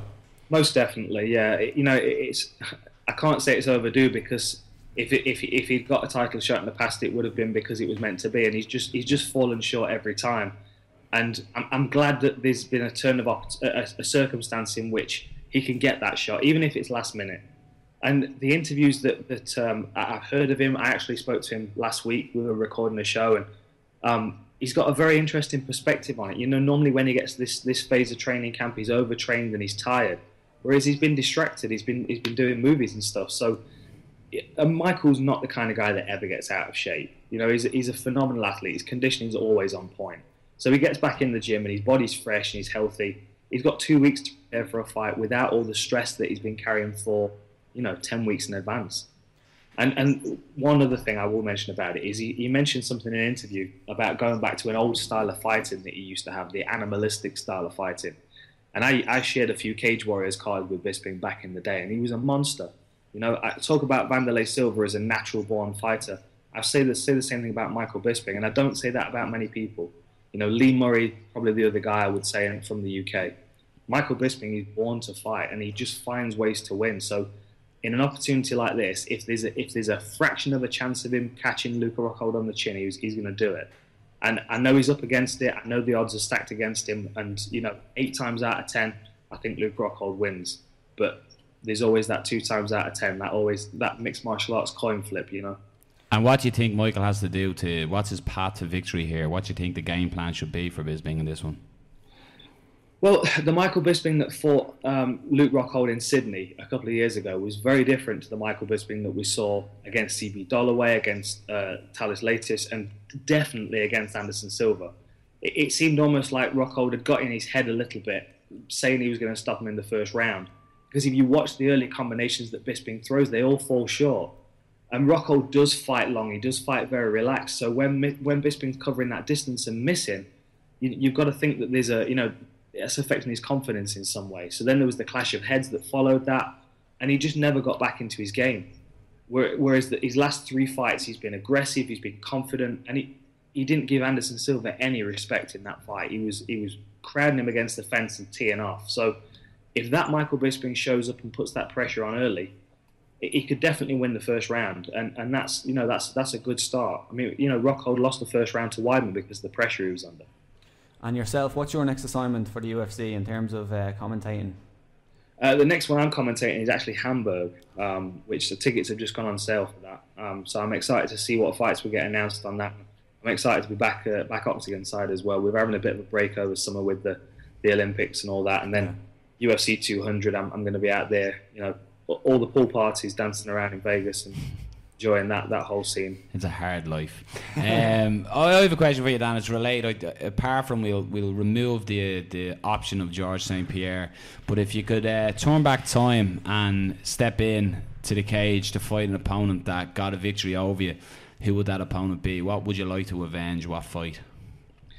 It'd have to be the Condit one. It would have to be the Condit fight. I've watched that fight a couple of times because I actually did a breakdown of that fight for the Inside the Octagon show we did on Condit's last fight, and it's the first time I've really studied the fight myself. I mean, I knew the mistakes I made on the night when I got out of the Octagon, But watching it over and over again really confirms the mistakes I made. But the way I score mixed martial arts anyway, I felt like I was winning that round. I felt like I was landing the heavier shots. I felt like I was landing the more damaging shots. And anything that I was taking was relatively light, you know.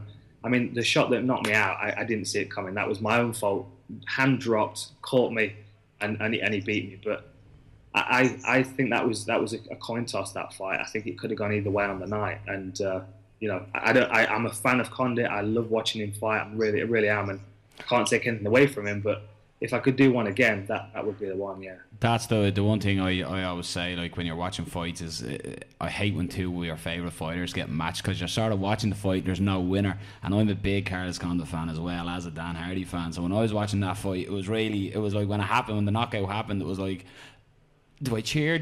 Am I sad? I don't know. And that's one part of mixed martial arts, that when two of your favourites get in there. But I had a feeling that might have been the fight, because I agree with you. I think you were winning the round, and it looked like the two of you sort of threw a very similar punch. It was whoever landed first was getting the KO, I think, there.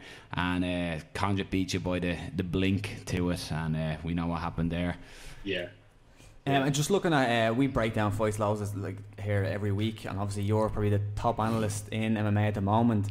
Looking at all the fights that you've broke down and all the fighters that you've spoke about, Condit seems like a very difficult guy to kind of break down because of his style. Who do you think was the most difficult fight or fighter to break down?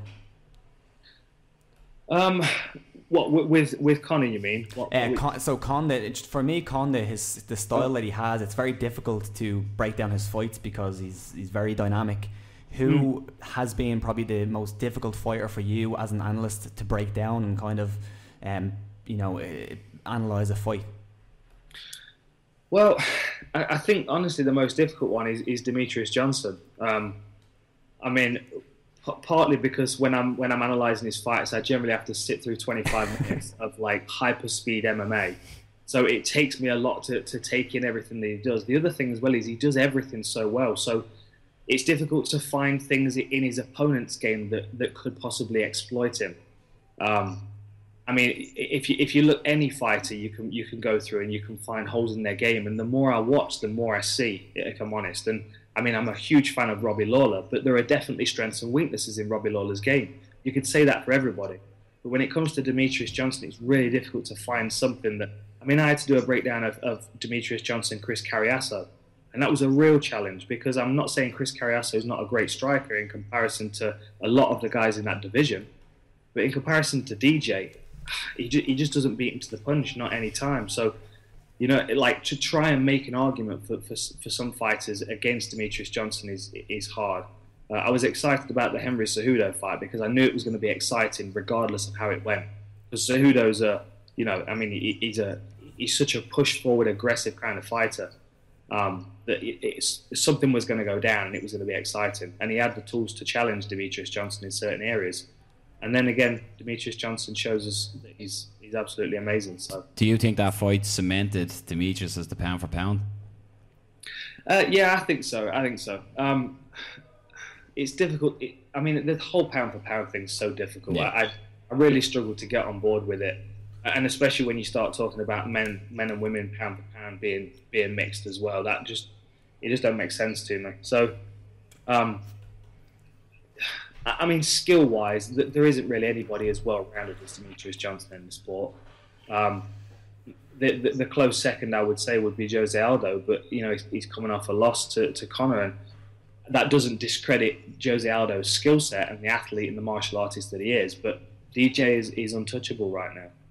Hey, a quick question now. I know obviously you work for the UFC, so the answer might be a bit difficult for you. But what's your opinion on the likes of Jose Aldo, champion for 10 years, comes in, fights Conor does him in 13 seconds, and he doesn't get a rematch? While when you look, I know the fight's being changed, but Weidman, Rockhold, rematch, and there's certain titles that the champion will get an automatic rematch, while some don't. So what's your opinion on that? Do you think Aldo should have got a rematch with Conor? Most definitely, yeah, most definitely. I think it's unfair. I think it's unfair of Conor to be out of his division, you know, doing other things when Frankie Edgar's like standing waiting. You know what I mean? Frankie Edgar's waiting for a shot at that belt, and now he's got Aldo again. But after holding the title for so long, to lose it in 13 seconds, you've almost got to have a redo. You know, it's one of those situations that we need to see it again. We've got to see it again. And I don't think Conor goes back down to featherweight. Not unless he loses his next fight. I don't think he goes back down to featherweight. I do have to warn you, we have two SBG members sitting beside us here. We have Conor's teammates, James Gallagher and Cian Cowley, sitting with us here as well, so they're listening in. So just as you brought up Conor and Nate there, if it does happen again, what do you see happening again? The analyst cap on you again. How do you see the outcome of this fight? I think ultimately it depends what weight it's at. I think if we're talking at 170, I don't see much of a different outcome. I see a longer fight. I see maybe 4 rounds, but just that additional weight, I think. I mean, just allowing Nate Diaz to get in at that comfortable bigger weight that he is at when he's fighting at 170. I mean, he's naturally a bigger man. There's no doubt about it.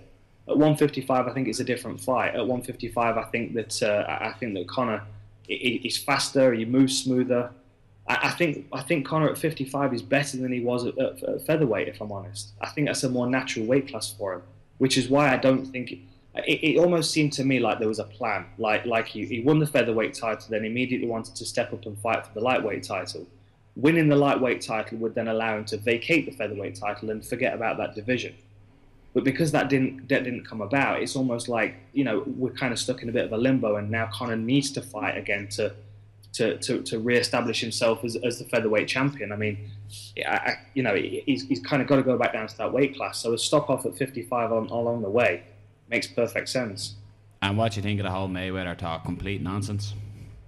Yeah, I think so. I think so. It's a nice idea, but Mayweather's not going to step into MMA. He's not going to risk it because he'll get tooled. We all know that. He knows that. He's a businessman as well as an athlete, and he's not a stupid guy. He's made a lot of money on marketing himself, so that would be a massive risk for his brand. But then again, why would Conor cross over to boxing and the UFC were going to make a massive amount of money off it because the contract's there and that can't be denied either. Is it contractually not possible? I'd assume that it's not really possible with his UFC contract in place. No, I wouldn't think so. I wouldn't think so. To my knowledge, this is the thing. Like a contract that I've signed and that most other fighters have signed would be entirely different to Conor's as well. Yeah.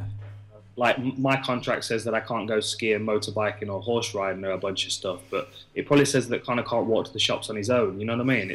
It's a very, very different contract, so I bet he's far more limited than most people. I want to see Cowboy Cerrone's contract if that's the case. If you're not allowed to go horse riding, what is Donald Cerrone signed?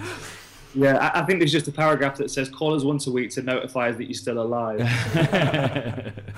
I'm probably almost under house arrest. Just stay in. Just stay in. Yeah, so Dan, we'll finish up with you there. We probably held it for too long. Are you in the US right now, or are you in Britain? No, I'm in the UK right now. Yeah. I'm on my green tea, getting ready to stay up late for these fights. Yeah, we're the exact same. We're all going to go home and watch the fights. But again, thanks for coming on, and we'd love to have you on again. From Carl here and Noel, and then we have 2 SBG lads, Cian and jeez, I forgot James. Nearly forgot James Gallagher's name. Yeah, you would have been. Going to get a slap. You would have been there with James. I don't think when you would have been doing the seminars and stuff in SBG, you would have been with James. James, I'm sure you know James. He just signed with Bellator. Yeah. Listen, Dan, an absolute pleasure. I didn't fanboy out like I did when I met you in BAM at that time. When you walked towards me, I literally went, "Oh, it's Don Hardy."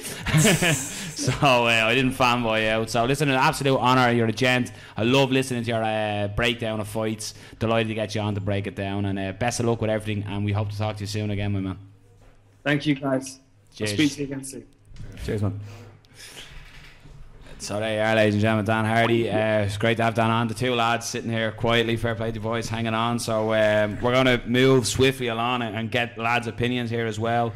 We're going to speak a little bit about the new regulations that came in for MMA over here with the setting up of, I'm going to say the long because I think it's very hard to say the shortened version. So the Irish Mixed Martial Arts Association. It's set up, there's certain rules that have come in for amateur fighting. James would have fought under the IMMAF regulations where you had to wear the shin guards, etc. So there's shin guards that have to be worn. You have to wear a rash guard. It's same day weigh-ins and no knees to the head. So again, lads, we'll just go around the room, spread around the room. What's your thoughts of these new? Obviously, it's there for fighter safety, but it's also to try and get the sport recognised as a legitimate sport here. Yeah, I'd love to hear you fought, so I'd love to hear your thoughts on it. It seems, obviously you want fire safety. It just seems like they're moving a little bit away from what pro would be in terms of like the rash guards and stuff like that. I know, it could be to do with. Did you hear something now? Were you? The rash guard, I think it's just to show a difference that it's a uniform, show a difference, almost uniform. Like, but I'd assume that would make a bit of a difference in terms of the grappling. You know, you wouldn't have as much friction maybe on the ground. I'm sure James can answer that. Yeah, I don't think it'll make like a huge difference. To be honest, obviously I love grappling. Most of my fights became by submission, but I feel that it's an advantage nearly, because when you're like, for me especially, I'm like most of my fights being like rear neck chokes. I love taking people down and getting on top and throwing strikes or whatever and getting their back or what. And I find like when not that many of my fights go past the first round, but if they do go into the later rounds, you're getting all sweaty and slippy and stuff, and you can slip off very easy, and scrambles happen a lot faster and stuff. But I feel like that would be an advantage wearing a rash guard, if anything. Yeah, I suppose would you kind of feel for guys who maybe don't have as good a grappling as somebody where they'd be maybe at a disadvantage? Yeah, definitely. I feel like if you're someone who like, you have some very athletic guys, you know what I mean, have that kind of can scramble very fast and stuff, that if you do have a rash guard on, that you'll be able to hold them down and like stop that scrambles. I suppose in a way it kind of will set you up better for pro in terms of like you're taking out the whole the sweaty, the slippery part of it, so maybe you might get a little bit better at, you know, technically getting out submissions and technically getting out positions, I suppose. Yeah, but I see people like going on about like it's going to like make a big difference, but at the end of the day, when you're in the gym, you're training, you have shin pads on, you have head guard on, you have a rash guard on or whatever. Do you know what I mean? So every day you're in the gym sparring or whatever, that you're competing under those rules. You know what I mean? When you're in the gym, you're not going to need your teammate in the face. You know what I mean? So you can't do that in the fight, in the amateur fight now. So it's basically just being like in a spar in the gym, and I think, to be honest, that's the way for me. And coming up, I had 18 amateur fights, so I feel like that's the way it should be. Do you know what I mean? You shouldn't be going in there having big weight cuts, taking big punishments. You should be fighting nearly every few weeks. So it'd be nice if that would be able to. Actually, when I was like fighting amateur as well, I would like to have fought more. Yeah. Do you know what I mean? But sometimes you're not able to do that because of the rules or whatever. It's very like pro, but I feel like they should come up with an amateur and then like semi-professional or something to make a difference. I think the Northern Ireland Commission or the Northern Ireland Association, I don't know if you have it there, I have no computer in front of me exactly, but they're doing a similar thing, like where they progress into certain leagues type thing. That might be a good almost idea. Like the old D class and C class idea. Like, I think if you're starting off, it's your first MMA bout, by all means, maybe let's say you do like 5 amateur fights with the level of knownness. Because I just think we had Reece McKee on last week as well, and we were talking about, now James, again, your opinion here would be great on this, the same as you, Cian, as well. Couldn't wait, for example. You're now a professional mixed martial artist, so as an amateur you were weighing in, you were doing your weight cuts, you were doing all that, but now you're going to be weighing in on the same day, so you're not going to have that weight cut. So when you step in for BAMA or Bellator or any promotion as a pro, it's changed, and you all of a sudden have a weight cut, and you know what I mean, you're going to be fighting a guy who is cutting weight. So Reece was saying that he felt, because he had to do that as an amateur, it was a big help from stepping in as a pro. Yeah, I feel like that should be done away with. Doesn't matter if you're amateur, professional or not. I think it's probably the most ridiculous thing in MMA. Do you know what I mean? But cutting 20 odd pounds per fight and stuff. Do you know what I mean? Like, I'm not a big weight cutter. Just 3-4 kilos. You know what I mean? That's all I do is just strict diet, and I usually step on the scale handy enough. Do you know what I mean? But I feel like I don't see the point in this at all. Even when I was fighting amateur, I used to walk around at, obviously now I'm a bit bigger, but I was walking around at like 69 kilo, and I used to fight lightweight at 70 kilos. Do you know what I mean? I never bothered cutting down, and I feel like especially when you're an amateur, you should be able to do this, because weight cuts take it out. You know, it takes a couple of weeks to recover from a big weight cut. It's not like you recover for that night and you get in and fight. But if you're doing a big weight cut, it takes like a few weeks to your body get to normal again. So I feel like that should be done away with, and you should be able to get back and fresh into the gym. You know what I mean? In boxing, didn't they have same day weigh-ins for a while? This was at professional level. This is going back a good few years. And didn't they have more people actually trying to like cut weight to get to their weight class on the same day of weigh-ins? I suppose that's the fear, like that you'd have guys still cutting weight and then having less time to rehydrate. And I'm sure the new regulations, because a lot of clubs are involved, I'm sure the coaches are going to make sure that's not going to happen. Yeah, definitely. Because when I was over at the Worlds last year at the IMMAF World Championships in Las Vegas, there was people cutting weight to weigh in that same day. And I was sitting there at the buffet, like having a nice breakfast and seeing all these people going. You know what I mean? I was like, what the fuck? Yeah, because that's the super stupidest dangerous. thing I've ever seen in my life. That dries out your brain. You know what I mean? It does. I That dries out your brain. I don't think people like have a brain to do anything too. So yeah, that's they'll be grand. Yeah, like you need to be super careful with it, because you know it can lead to brain injury. Maybe there should be something implemented where, again, we've always been going on about weight cuts. A couple of weeks out, they weigh the fighters to make sure you're staying in and around the weight class. Yeah, is that what ONE FC do? Similar thing, yeah, UFC have UFC are starting to do now, the 8% that we were talking about last I think week. people should just not be stupid and just not do. Do you know what I mean? That shouldn't need to be brought in. People should just fight at a natural weight class. If you look at like Rumble Johnson's the perfect example. Like he used to fight at 70, like, and he's a light heavyweight now. Do you know what I mean? So he fought at heavyweight as well. Yeah. So it's when you look at it, like you even Rashad Evans fought when he fought the Ultimate Fighter as a heavyweight as well. So when you look at lads cutting a certain weight, like I think it is more of a truer fight. If you're getting two lads who walk around at whatever, let's say 77 kgs, and they end up fighting at like 77 kg, it's perfect. It's a true fight. There's going to be no cutting it. So that's interesting. I think again it'll be good and it will benefit. In regards to the no knees, this was the big thing that was all over when the rules were announced. There was a lot on Facebook. People were commenting saying, "Oh, we should have the knees we'd have." And again, I mentioned it earlier, but Lar Bourne brought up a subject, and Keane, you'd probably benefit with this with the takeover as well. You get a lot of lads transcending over and doing pro K1 bouts just to get the experience in that sense and not tarnish their pro record, if you like. So what's your thoughts on that? Do you think that'll to be a pass over of that? Yeah, I think it's a good route for a lot of the MMA lads to do it as well, to get the experience of the... I still don't think they should be coming over just to experience a weight cut, because I'm for that as well. I don't think anyone should be coming weight. Like, just look at it, like if I was to not cut weight for a fight, like my training camps, I'd be happy, like, you know what I mean? What's it like when we're training for fights, we're cutting weight, like, it's almost, it takes away the fun of the fight camp a little bit, because it's like you're restricted on what you can eat, and sometimes your energy levels are down, you're grumpy because you can't eat shit, just kind of. But imagine none of us had to do that. Like if none of us are cutting weight and we could just do our, like, train the way we normally do when we're not fighting, I think it make for happier fighters and more fights. I'll be able to fight regularly. Like I would be able to fight very active if I didn't have to cut weight, because like James said, your body get, like when you do a big weight cut, like you can't just go and fight 3 weeks later, because your body like absorbs it all again, and it's not really. I think you should do away with it altogether. Have everyone fighting in around their walk. Like I walk around at around 77, say, like I'd be great to fight at that, but if I'd be fighting blokes that are coming down from nearly 90, so what would be the point in that? Like, you know what I mean? I have to go to 70, and I'm one of the ones that's stuck in the limbo that if there was that big jump between 70 and 77, I'd fit perfect for 74, 73. So that extra 3 kilos to get to 70 fucking kills me as well, like, you know. So I don't agree with the whole. I like the amateur rule of weighing in the same day. It's good. Maybe all the clubs will just get their lads and say, right, you're fighting in 3 weeks. What weight are you now?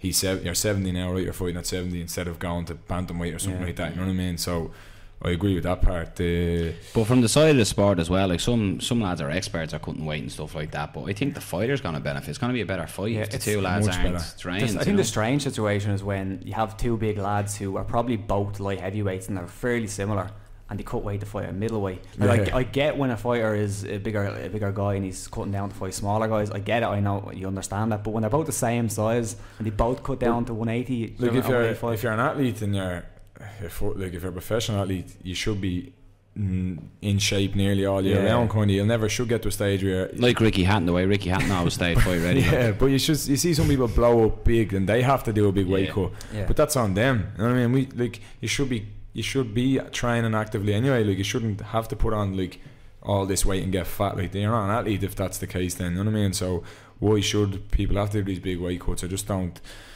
see why it should be done. But back to the new rules and the thing, I agree with it in a way. It is gonna, like, maybe people will look at us a lot, will get recognised a lot more maybe now, because it looks like we're sticking to like a rule set, and it's more kind of for the general public will see more of a sports side of it than having amateurs getting in no shin pads and all that. But at the same time, there's a good few amateurs out there now that are going back to that. Is kind of going to be a bit annoying. It'd be good if they had like intermediate section as well, maybe, to give them that, because it's a big jump going from that straight to pro. You know what I mean? Really, when you think about it, even though we train with shin pads and all that, no knees to the head and all that, so that's true as well. But I'm just saying, for the amateurs that are on the scene a couple of years, like, I think the idea of it as well is these are the rule sets that they're coming in to guide the show with. It doesn't necessarily mean that this is it, they're made in concrete, we're not changing. I think it eventually will come to be an ebb and a flow, and the rules will be just trying out. It's only exactly new, and like, let's be honest, the purpose for doing it is phenomenal. It's number one, fighter safety, and it's to get the sport of mixed martial arts recognised as a legitimate sport. They're working with the Sports Council, so you know, it makes sense. On that side, I'm on team. Now, there was one, we had a couple of ourselves here, the obviously Fight Talk page, we got a couple of queries from coaches and promoters, and basically talking about it, wanting to know answers to certain questions. I know it was an open letter put up on Facebook as well with certain questions. How were these people voted in, and was there just chosen, or was there votes? But then another big thing that a lot of people touched on was Code Blue. Are these the only ones who can basically do the medics at shows? Now, Code Blue work on the likes of Battlezone, they done Bama when they were here, and I think that was the big question, is whether we all pigeonhole the Code Blue now. As far as I'm aware from talking to people, is that it's to that standard, so it doesn't necessarily have to be Code Blue. It has to have exactly that standard. And again, I think that's right. I don't think there should be a lower standard accepted. Of course, the highest standard of safety should be put on every show. Exactly. That's without a doubt. Like, views are looking like you two lads step in there. As much as it is a sport, you are putting yourself at risk. So it must be a peace of mind that, well, if something happens, at least I know right beside me is the best at what they do. Like, that Bama fight was the first time. Not saying like I've never been on a show where I've always been looked after. There's never been any problems with that. Every promoter, I'm a promoter myself, so I know that's the number one thing on my mind when I'm running the show, is to make sure that every fighter comes in, has a good fight, and goes home happy. And now that's my number one concern. I always go up to the fighters after every show, and I always text coaches the next day. That's a big thing, so I understand that then. But then seeing the level that's gone to now, like that last Bama fight, never been looked after ever before the way I was. Like, as soon as I wasn't allowed, I wanted to go straight to the changing room, and they wouldn't let me. They were like, you have to go in and see the doctor. So they made me go in, and even though I was trying to lie and say, I'm alright, nothing wrong with me, they were like, no, you have to go for an x-ray on your face and your hand. And then I was literally brought out this little step into the back of an ambulance. Didn't even know I was in an ambulance. Then the door closes and I was in the Beacon in 20 minutes, and then brought in past the queue, got a fucking scan of me hip, brain and all done, and then I was back in the tree arena within the hour. Like, I was like, that's the way it's to be done. You know what I mean? And like, again, I think the whole thing is if it's Code Blue related. So I think the idea is now it's not just Code Blue, but it's that standard. Yeah. So that's fair. Yeah, keep to that. Yeah, exactly. Kind of, it should be. It's not saying they're trying to give them work and only use Code Blue, no other company. But other companies need to follow suit now and make sure they have all that put in place, which is good. But it will affect, like, it's cost big money to do a lot of that, and I know that fighter safety, but then again, it's going to slow the process down of all these small shows and all that. You know what I mean? Like, so. The guy was talking to Air Daniel Mulvaheady. He's Airs. I was talking to Daniel Mulvaheady, and we did record it, but it was a bit glitchy because he kept losing. He's a crap phone or something, so his Wi-Fi kept dropping. So we can't really play it because it's a bit blotchy. But Dan was basically, and he agrees with everything, the idea of it. But in the UK, now I'm just thinking of the Rise of Champions show. The majority of that card was amateurs, and as much as them rules are in place they're only for IMMAF shows. So if you're an amateur, you don't have to wear the shin guards on the show like that. But as far as it looks like the rule set here, it is going to be shin guards from here going forward. And again, I think it's right. It's going to affect the knees and heads. Are going to affect some people. Like I can think off the top of my head a few amateurs that are big tall guys that use the knee in the clinch and has finished fights most recently on Clan Wars. Huey was landing some huge knees in the clinch as well, and so in that sense it's going to change it a little bit. I think that's a good thing for amateurs, really. No knees to the head for amateurs, really. Like, you know what I mean? If you're going to knee in the head, you might as well elbow in the head. So just go to pro then. You know what I mean? Like, it's kind of, you wouldn't knee a training partner in the head in training, so it's kind of like a spar, and that's what's going to give you the experience. And then you're taking away the risk of getting hurt in the head bad, so you'll be able to fight more actively. You could be fighting. With that rule set, you could be fighting every 2 weeks, no problem. Like, if you're not going to be getting broke up 3-minute rounds. It's going to be like it is in the gym. You know what I mean? So you're going to have fighters racking up loads of more experience before they turn pro. Therefore, you're going to have better pro fighters then. You know what I mean? So it's kind of, I don't know. There's pros and cons to it. Like, can you still throw head kicks? Yeah. Yeah, you can. And you can still do up kicks, I think, as well. Yeah, like you would be best to tell me if you're wearing shin pads, if you throw a head kick and it lands well. I don't think. I always get asked that as well about the Thai boxing, because amateur Thai boxing is shin pads as well. But a boot in the head, shin pad, no shin pad, is still gonna have the same. It's like a boxing glove, and like sometimes actually a boxing glove would with a boxing glove on would do more damage hitting someone than a bare fist. You know what I mean? Yeah. Sometimes that's the case because it's a big lump of a bit more extra weight on your hand, and it's a big lump of yoke hitting you. You know what I mean? Can't hit as hard as well. When you're bare knuckle, you're restricted a little bit. So.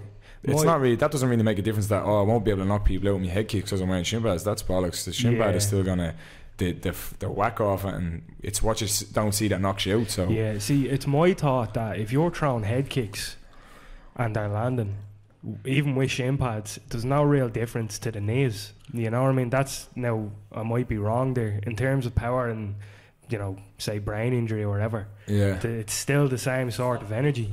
Stop cuts. Knees. Knees open up cuts fairly very, very easy, especially there's so many opportunities for knees in the head in MMA. There is lots. I can even see it when I'm like in the gym just grappling. Like I see so many openings for knees.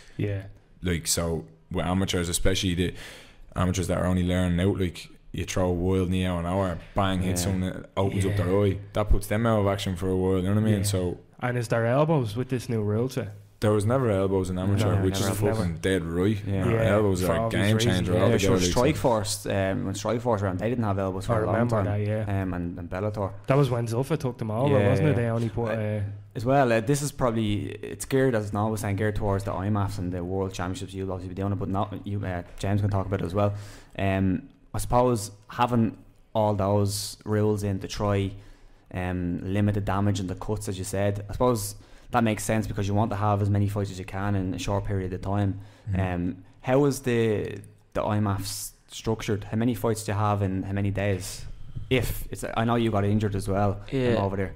Yeah, you're meant to have like I think it's like if I went on to the final, it would have been like 5 fights. 5 fights. Yeah, and that's many days is that? Tough. That's over like 5 days. 5 days. Yeah, it's tough because like I know when in my first fight, within the first 30 seconds I got caught in an armbar, and obviously if people that know me truly, like I'm not tapping into anything, especially when there's a world title on the line. That just takes a lot more than a submission to put me out of there, and my arm went and I tore all the ligaments and stuff in my arm, and I couldn't use my arm, but I got out of the armbar and I went on and I finished the guy in the 3rd round.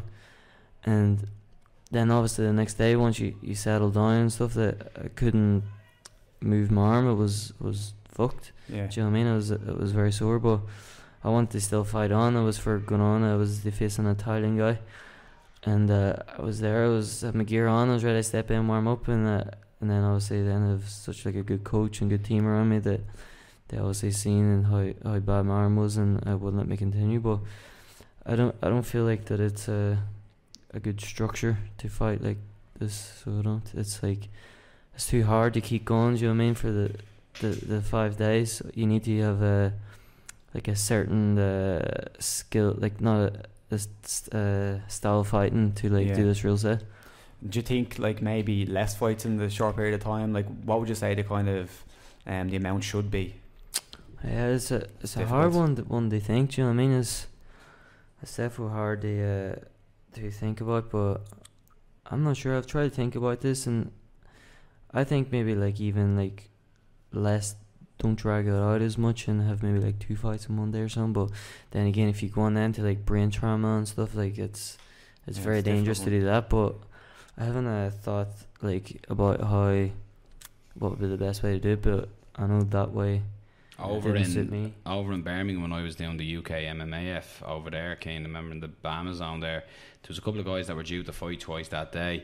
So if you lost your fight, you were qualifying for a bronze medal or something like that. I can't remember a run out of it. But if you got stopped, that was it. If it went the distance and you lost decision, it was fine. But if you got stopped by a TKO, that was it. You weren't allowed to fight. That's right, because you know what I mean. You get stopped by a TKO. I mean, that's the trauma to the brain. You know what I mean? That's what I don't like about it, because it's big shots, you know what I mean? It's everyone looking back, but when you step in there and you're taking those shots or whatever, it's no joke in there, do you know what I mean? The idea is great though, getting like 5 fights out in such a short period of time. It's just unfortunately the nature of the sport. Yeah, it's definitely if you have that style of fighting, do you know what I mean? Like if you look at like Franz Malambo, do you know what I mean? He's a counter striker who just steps back and as you come in, like cracks you in the chin, and that's it, you're done. Do you know what I mean? Once he steps back and cracks you, and that's just something like that, because they take no punishment at all. But when you're like different, you know what I mean? Some people are like, you know what I mean? They're like pressure fighters, and they're getting stuck in the mix. If there's wrestlers or whatever, do you know what I mean? That grind out 3 rounds decisions, and these are just not the kind of guys that will win these competitions. Do you know what I mean? But that's the way it is. It is what it is, and that's the rule set. And if you're the fighters, you have to, do you know what I mean? Don't blame the rules. It's up to you to get in there. You've agreed to the rules or whatever. So it's up to you to get in and fight. You can't complain about the rules once you're in there. So will you be there with your experience in it? Will you be going to Vegas with Cian to? No, not this time. I'd love to be there in Vegas. Obviously, it's a good place. But I've got my own fight coming up in August, and I'm going to be going to Iceland to train in Milner. So I'm for my camp there. Will you be recording any music videos with Gunny while you're there? Will you be doing any Justin Bieber? Yeah, I remember I actually got asked to do one of them before, but I didn't step in.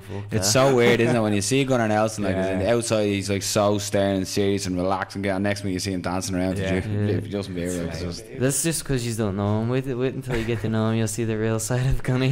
Kill motherfucker, he is. Kill motherfucker. So we're gonna move on. We've as much as we broke the fights down for tonight last week, we're gonna move on to UFC 199. So we can share the wealth and show the lads a screen. I won't have them guessing, but so basically what we do here, lads, is Cian came on before and done it, and Cian, we won't bring up your results. No, you didn't. I think you got one right. I smoked it. You did, yeah, the wrong way. Fucking brutal. How shot is his jiu-jitsu?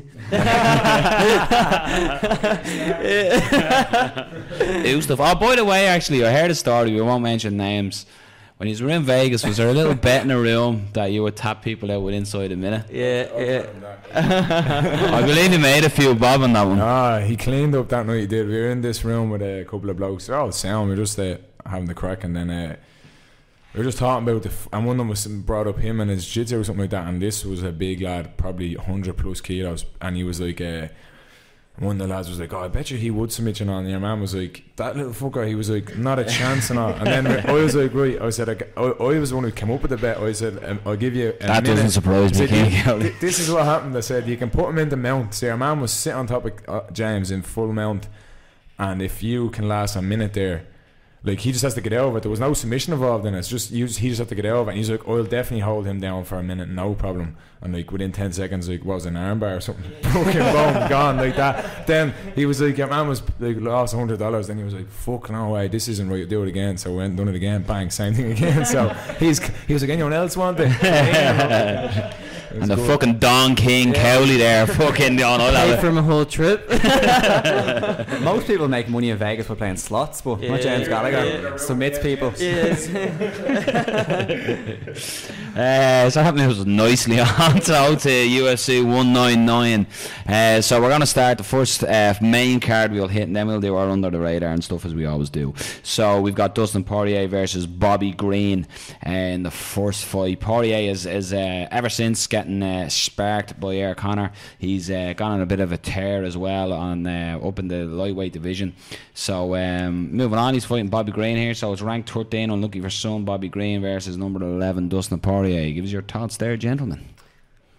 Carl, you've probably been looking at the card for the last hour, so you go ahead first. The lads are accusing me of cheating because I actually do some fucking research on my picks. Hence why I have the best win-to-loss ratio. I'm not boasting, but it's actually this fight here. I'm not. Yeah, the Cavs are here. I can't believe I just done a Jersey Shore fucking thing. Are these two lads both coming off a loss from what I remember? I'm not too sure. I don't believe so. Poirier's on a bit of a streak. Yeah, Bobby Green's coming off a loss. Bobby Green's coming off a loss. If I'm gonna pick, there's not really much I can say about the fight. I'm gonna go with Poirier. I think Poirier is just a better fighter all around. He has that knockout power. He's dogged. He could win the fight pretty much anywhere. I think Bobby Green's gonna want to try take it down. It's not gonna get to the ground, and I see Poirier winning the fight, probably second or third round knockout. Yeah, I only figured out that this fight was on today when we were looking at the card. I'm just going to go with Poirier. Bobby Green can be a little bit flat-footed. He has nice boxing and good head movement. Likes to kind of stay and move his head. Doesn't really move an awful lot. Poirier probably better on the ground. I'll just go with Poirier. Decision. Yeah. I don't really know. I don't think I've ever heard of Bobby Green. I'm not too sure of him. But yeah, Dustin, he's been pretty impressive. He's a good striker and good wrestling and stuff, and seems to have solid jiu-jitsu as well. But I don't know Bobby Green, so I can't really make a call on it. On the fence there, James changing his name from the Survival to the James on the fence Gallagher. I would go with Poirier, yeah, definitely. I've watched his last couple of fights. He's looked he's been hungry after getting sparked by Connor, so fair play to him. I hope he keeps it up. It looks like what we were talking about with the weight cut. He just looks better at 55. Yeah, I think so. Yeah. I'm going with Poirier, and he'll do him in the second round. Very nice. Nice and short and sweet, Bill.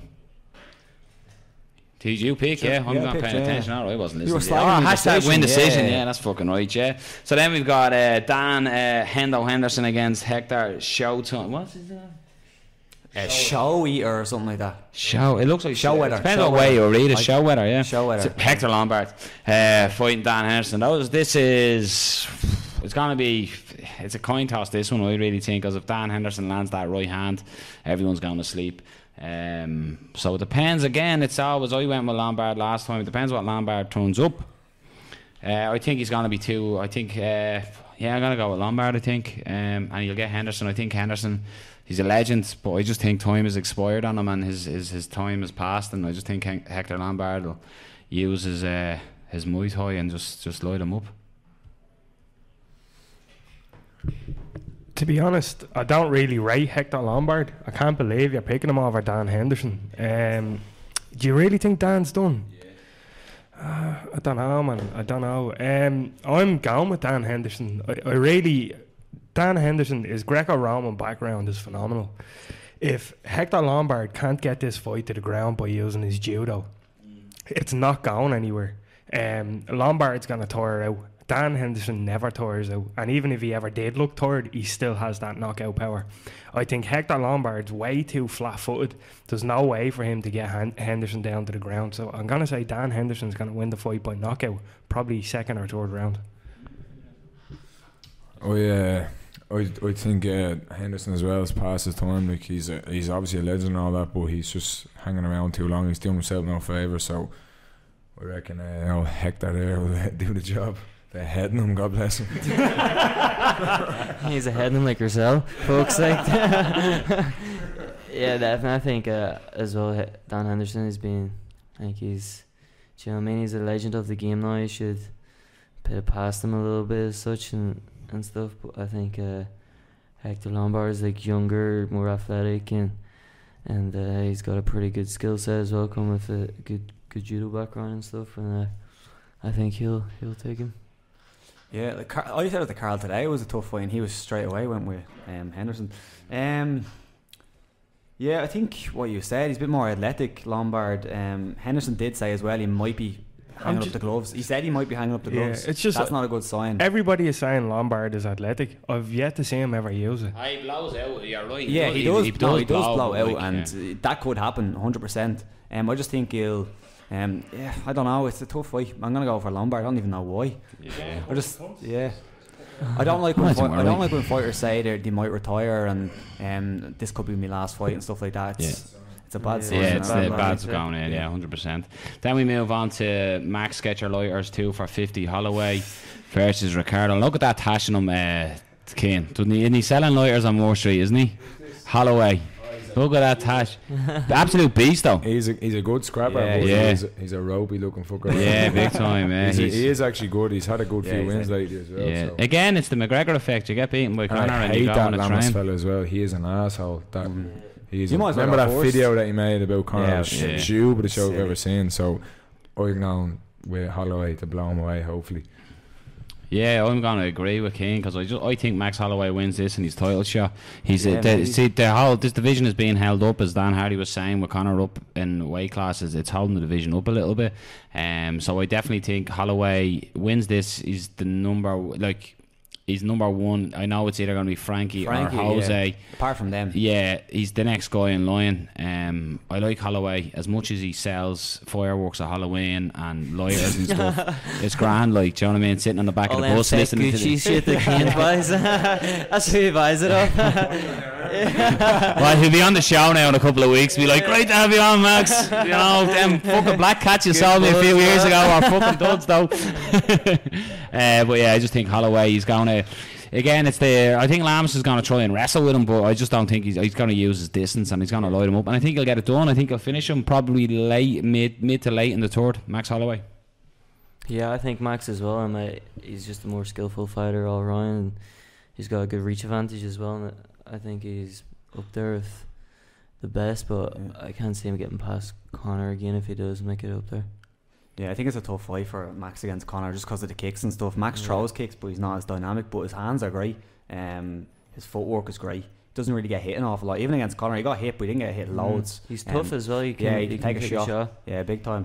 I agree. I think he's much more skillful than Lamas. I'm not really a fan of Lamas on the feet. He's a good wrestler, but Holloway has shown that he can keep the fight on the feet against some even probably better wrestlers. Lamas than is too static. I agree. He's never really looked good when he's kind of come up against those good guys. So I'm gonna go with Holloway. I think he'll finish him. He's not an elite tier. No, I don't think so. Yeah, I think it's pretty much a clean sweep on this fight. I'm going to go with Holloway myself. Holloway just beat Jeremy Stevens, who's fighting on this card as well. And I think Ricardo Lamas, in some respects, is a very similar fighter to Stevens, in that he's a power puncher with good wrestling. I think Lamas's wrestling is much better than Stevens, but in terms of being a power puncher, they're kind of thereabouts the same. They seem to look for the big shot rather than kind of set up their strikes. Exactly, yeah. So I think that's pretty much Lamas's game. I think all Max has to do is just not get caught. If he's going in, go all the way in, and if he's going to stay out, stay all the way out. You just can't, just don't get hit. Use your distance, use your boxing, and like we've seen Max time and time again punch people up against the cage, and like from there that's usually where he gets most of his takedowns if he does take them down. I just don't really see many areas in the fight that Lamas is going to win. I think Max, unless he can get on top and kind of stay on top, I don't think he's going to pass Holloway because Holloway has a good guard. Yeah, very good. So I'm going with Max Holloway. So then we go on to the co-main event of the evening. We got Dominic Cruz versus Uriah Faber. This is definitely Uriah's last chance at gold. But for me, unfortunately, he's running into Dominic Cruz. Dominic Cruz, horrific injuries over the years, comes back against who everyone thought that Dillashaw was going to rule the roost for a long time. Cruz came back and just looked like he wasn't away a day. He's absolutely phenomenal. His movement, the way he breaks down, when you hear him breaking down fights on either UFC tonight or everything, he puts everything into it. He studies everything. His movement is second to none. I don't think anybody in the UFC moves like Dominic Cruz. Just the way Dillashaw, you might say, is similar, but just the way he pop. Now, a lot of people say, he doesn't finish fights, but it's just the work rate just knackers out the guys he's fighting. I know Uriah has a win over him back in the WEC days, but I just hell of a long time ago. Yeah, I know. I just think Dominic Cruz he's on a mission. He's making up for lost time, and he's gonna make short work of Uriah. No, as much as I say short work, probably will go the distance. So not short work, but he's gonna beat the brakes off him for 5 rounds. Who wants to go? Kane? Yeah, I'm gonna go with Dominic Cruz all day again on this one because I'm a big fan of Dominic Cruz. I think he's a very smart man as well. Like, you listen to the way he breaks down fights and all. He's clued into it, completely clued into it. So, and I like his style and movement and all that. But I just can't see Uriah Faber beating Dominic. No way. Dominic's way too smart and slick for him. So I'll go with Cruz definitely. Yeah, I'm gonna go with Cruz. It'll be a decision. Yeah. Yeah, I'm going to go with Cruz as well. Faber had a bit of trouble with Frankie Sens, who's not even close to being as good as Dominic Cruz. There's actually a daily video, you haven't seen it. It's a guy called Jack Slack on YouTube. He does like breakdowns of fights. And he done this thing where he broke down Dominic Cruz. And Dominic was talking, he was saying who he got all his influences from. And he said, I got this from Muhammad Ali, got this. And then they showed a fight footage of him doing it. And then they showed a fight footage of Muhammad Ali. It's deadly, you should check it out. But Dominic, his footwork is just too good. Again, Faber is a decent striker. He's not great. It's similar to, he doesn't really set up his punches. He's more of a one hitter and comes forward. And yeah, I don't see anywhere where Uriah can win unless he can take it to the ground, as I said as well, and stay maybe in Dominic's guard. But again, Dominic moves away too much for that to happen. So I think I'm gonna go with Cruz, and I think he might actually finish him. Yeah, 5th round or 4th round late. Cool. Go on, James. You go. I think Cruz as well. He's like his movement is too good. Where Faber likes to go and try and like make it like a dirty fight. It's like stuck in and you know what I mean, get in close and make it dirty. Whereas Cruz is clean and uses his movement. Like he doesn't waste the movement. You know what I mean? Every movement means something, and he can break it down so well. Break his opponents down bit by bit, and yeah, I think Cruz is just too clinical for Uriah Faber. Yeah, again, I think I agree with everybody. Cruz is going to win. Not much has changed since the last time these two guys fought. Cruz has only gotten better in terms of his footwork and boxing and everything else. Uriah Faber is still always that amazing wrestler and doesn't really have much of a stand-up game. I don't see this going to the ground. We've seen the fight, we've seen what happened, and I think it's going to be very similar to that fight again. I think Cruz wins by decision. It should be not an easy fight, but if he does redone the first time, which he definitely will do, it's going to be Cruz to win decision. Hashtag decision win. So then we got your main event, the late replacement, Michael Bisping, taking on Luke Rockhold. So Luke Rockhold making his first defence. He was originally scheduled for a rematch with Chris Weidman. Weidman, the neck injury that he had to have surgery on has obviously ruled him out. So the Count gets the call and takes the call. So, you know, this is always the bridesmaid has finally got the white dress on, is making the walk to the championship fight. So your thoughts on this one, gents? I'm gonna go with Luke Rockhold. Dan Hardy actually broke it down fairly well. Like it's gonna be difficult for Bisping to win this fight. He's gonna have to use his pressure, in my opinion. Now Rockhold has shown that he slowed down in a few fights. His last fight against Weidman, he slowed down. Now he did come out and say that he was sick. So, you know, staph infection. Yeah, something like that. So I don't think that's gonna happen. Bisping always comes out with a great game plan. But we've seen this fight similar to the Faber and Cruz, so we've seen it before. We've seen Rockhold probably is the better skilled fighter. Bisping won't slow down, but I don't think it's going to go too far that he'll be able to kind of put that pressure on Rockhold over 5 rounds. So I'm going to go with Rockhold to win by TKO in the second. Nice. Yeah, I think Rockhold as well. I think Bisping's like, he's really good and stuff, but he's just been like under that tier of the elite guys, the superior guys, and Bisping's just like falling short each time of making that step up. But he's obviously got the title shot now, but Rockhold's a different animal. Do you know what I mean? He comes in, he's technical and he's tough, and I think he's got like all what it takes to become the elite fighter.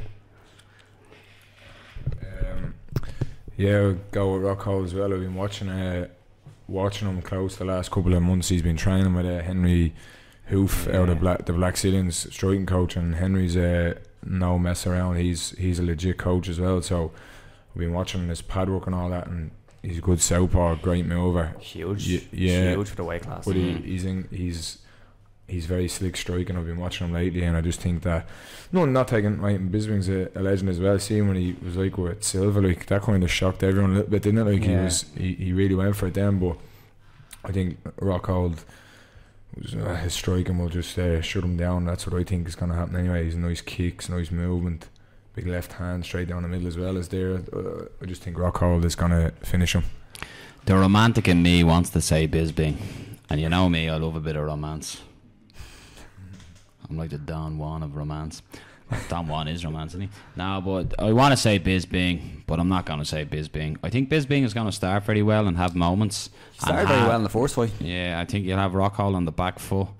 But then I think the champion's just going to take over. He's going to land big. He's going to hurt Bisping. Bisping, he has a good chin, but he tends to get wobbled. And I just think Rockhold is going to light him up, and it'll be a left high kick that will start at the end of proceedings, and I predict that to be in the second round. But I think Bisping will have his moment. Again, if he does do it, I'll be delighted for him for the whole romantic side of things. But I just think Rockhold's got his number after the first fight. I don't think a lot has changed. As much as Dan Hardy was saying Bisping's fighting a lot different since then, I do agree with that, but I still think the outcome is going to be the same. And I just think Rockhold is too big, he's too strong, he's too powerful, and he's going to get the TKO or knockout this time again. Well, it was submission last time. Yeah. This is one of them fights where I like both guys, and I hate having to pick a side, but I am going to go with Luke Rockhold. Dan was saying earlier about Michael Bisping, saying like Bisping said he's going to go back to a style of fighter that he used to be when he was fighting in England, and Dan said that was a style similar to Wanderlei Silva. I think that'd be exciting to see, but if Bisping fights like that against Luke Rockhold, he's going to be in a world of trouble. You don't want to overextend on anything for fear of being off balance. If you're off balance and Luke Rockhold takes you down, you're in for a world of pain. That man's jiu-jitsu is world class. I'll never forget seeing that submission of Tim Bosch, the north-south position, the triangle. Yeah, it was fucking ridiculous. And then seeing what he done to Chris Weidman when he got to mount. It's like stand Chris up. Weidman known as a great grappler. Yeah, as well. Exactly. You know what I mean. And once Luke got the mount, like he made him look silly, and he beat the brakes off him. And I think in this fight, Bisping really needs to mind his P's and Q's if he wants to get far. He can't go forward too much with Rockhold, simply because if he does get taken down, I don't really see him winning on the ground. And he can't stay out too far either, because right on the right wrestler as well. I know he held his own against Sonnen, but Rockhold's a completely different animal to Chael Sonnen. Chael Sonnen never threw kicks or combinations or anything like this. I feel bad saying it, but I don't really see a route to victory for Michael Bisping in this fight, so I'm going to go with Luke Rockhold, and I'm going to say 4th round submission. Really? Fairness, you're giving Bisping a nice run there. You're giving him the 4th round.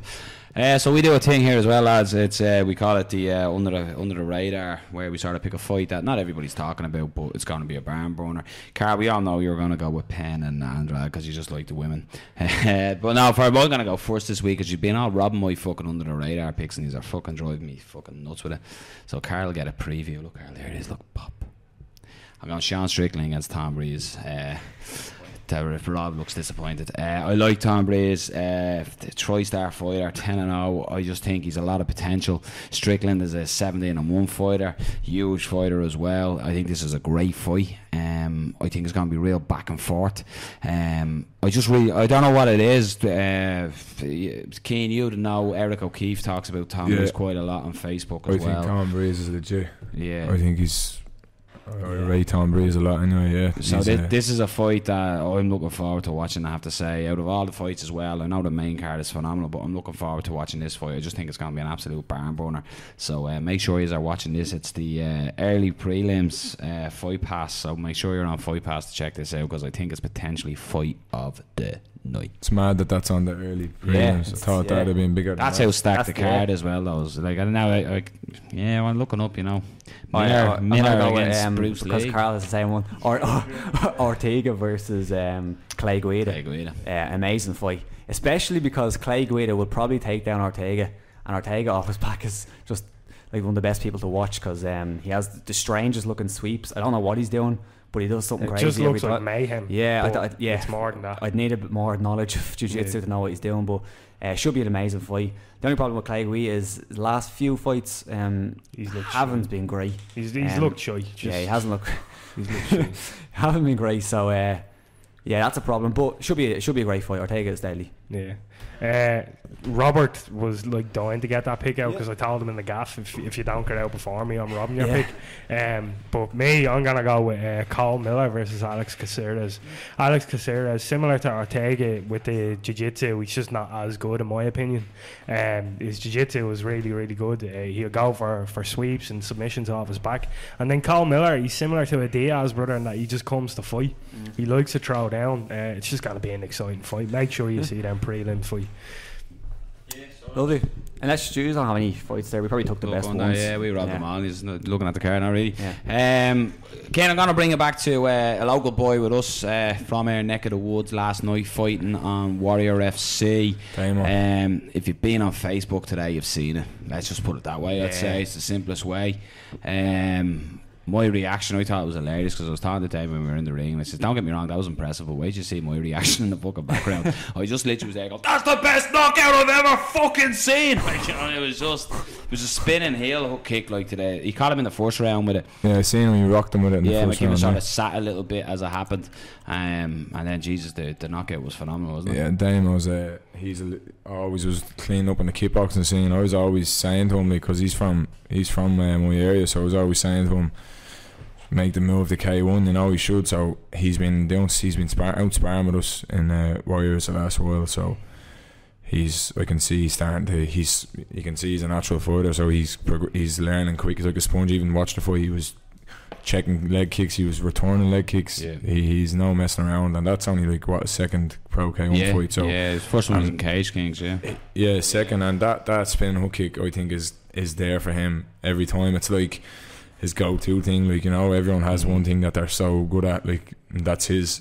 But he shows there's no telegraphing it. He that's a good sign. Like, he's constantly, if you ever watch him train, like, he's constantly on the bag, and he'll do it. He'll like reps, like, he'll just bang it out like 50 times on the bag, like, you know, just get it down to a T. Now it's just like a jab to him. I've seen him in sparring throwing. Now he wouldn't like go at it, but I've seen him throw it, and he can just throw it like a jab, boom, gone, spin. So that's what I think at the weight he's fighting at as well as known. I can see him and Castley having a good fight down the line. Yeah, I've seen a couple of people. Both of them have similar style. They're both kickers. You know what I mean? So I think that'd be a lethal fight, Castley and. I've seen a couple of people calling for Carl McCallick as well, but you said they're down together. So that's obviously a fight as well that everyone like to see. But at the same time, I don't know, like, the both of them are from the same estate nearly, like, you know what I mean? Like, they live in the same estate. Not that that's a. What are you saying? Just do it in the park, like? No, it's just like, it's not like the Borough. I think I would class Dunleary, the Borough area, as having like some of the best. Like, in out of Dublin, we have, like, look at all the fighters that are from around that area. We've got a big stable of fighters from that area, so I don't think it's a good thing to have the two of them going at it. Especially Damo coming sparring with us as well now, like, and doing bits with us. So it's not really a different style as well. I'd rather see Damo go his route and Carl stay on his route. You know what I mean? Like, Damo is going at 78, Carl's at 75. So like, I don't see it as I wouldn't be pushing for it anyway. And that's not trying to say that I'm trying to avoid Carl from Damo or anything like that. I just don't see the point in doing that. I think Damo can go down the Castley route. You know what I mean? That's what's next for him, I think so. And then a former nemesis of yours fought in the main event. Paul Norton fought for the ISKA Intercontinental. Do you want to say the amount of times I had to say Intercontinental outside of the ring without sounding like I was fucking proper dub, like, you know what I mean? You try and be neutral when you're on the mic, but every time I went to the ISK Intercontinental, I was going, stop sounding like that, you know what I mean? So Intercontinental. But yeah, he fought a guy. Now his name looked like it said Spanish, Ivan Nino, but I was told by his coach that it's Ivan Nino. Yeah. So all I was thinking was Nino. That's basically that what I had playing in my head. But Paul won the fight in the first round. Was the leg kicks that done the damage. As normal, his last fight on that UFC show, he hockeyed the legs off Alex Sakimov as well. But Alex was tough as nails. He took them all. Like, you know, that was one of my favourite fights to watch it that way. The way Paul's a technician. Like, I highly rate Paul. Even like, growing up, I always rated Paul as a great fighter. Then when I fought him, I think I was 16 when I fought him. Yeah. And like, around the time I fought him, he was one of the ones I used to watch a lot. You know what I mean? And then all of a sudden, bang! I was fighting him. Then like, so yeah, there's no bad blood right between me and Paul. Like, obviously, I think he's gone lower. Like, he can make 65 and all now. Like, you know what I mean? So I think that's gonna be gone out. I think, but I would love to fight Paul at 70 again. One of the times I still think it's Here we are. We're doing all the promoters' work tonight, aren't we? So we've got Jenners, we've got Aaron Brown, we've got Quan Norton. Great. I have tipped the hat to Stephen O'Neill again with another knockout victory last night.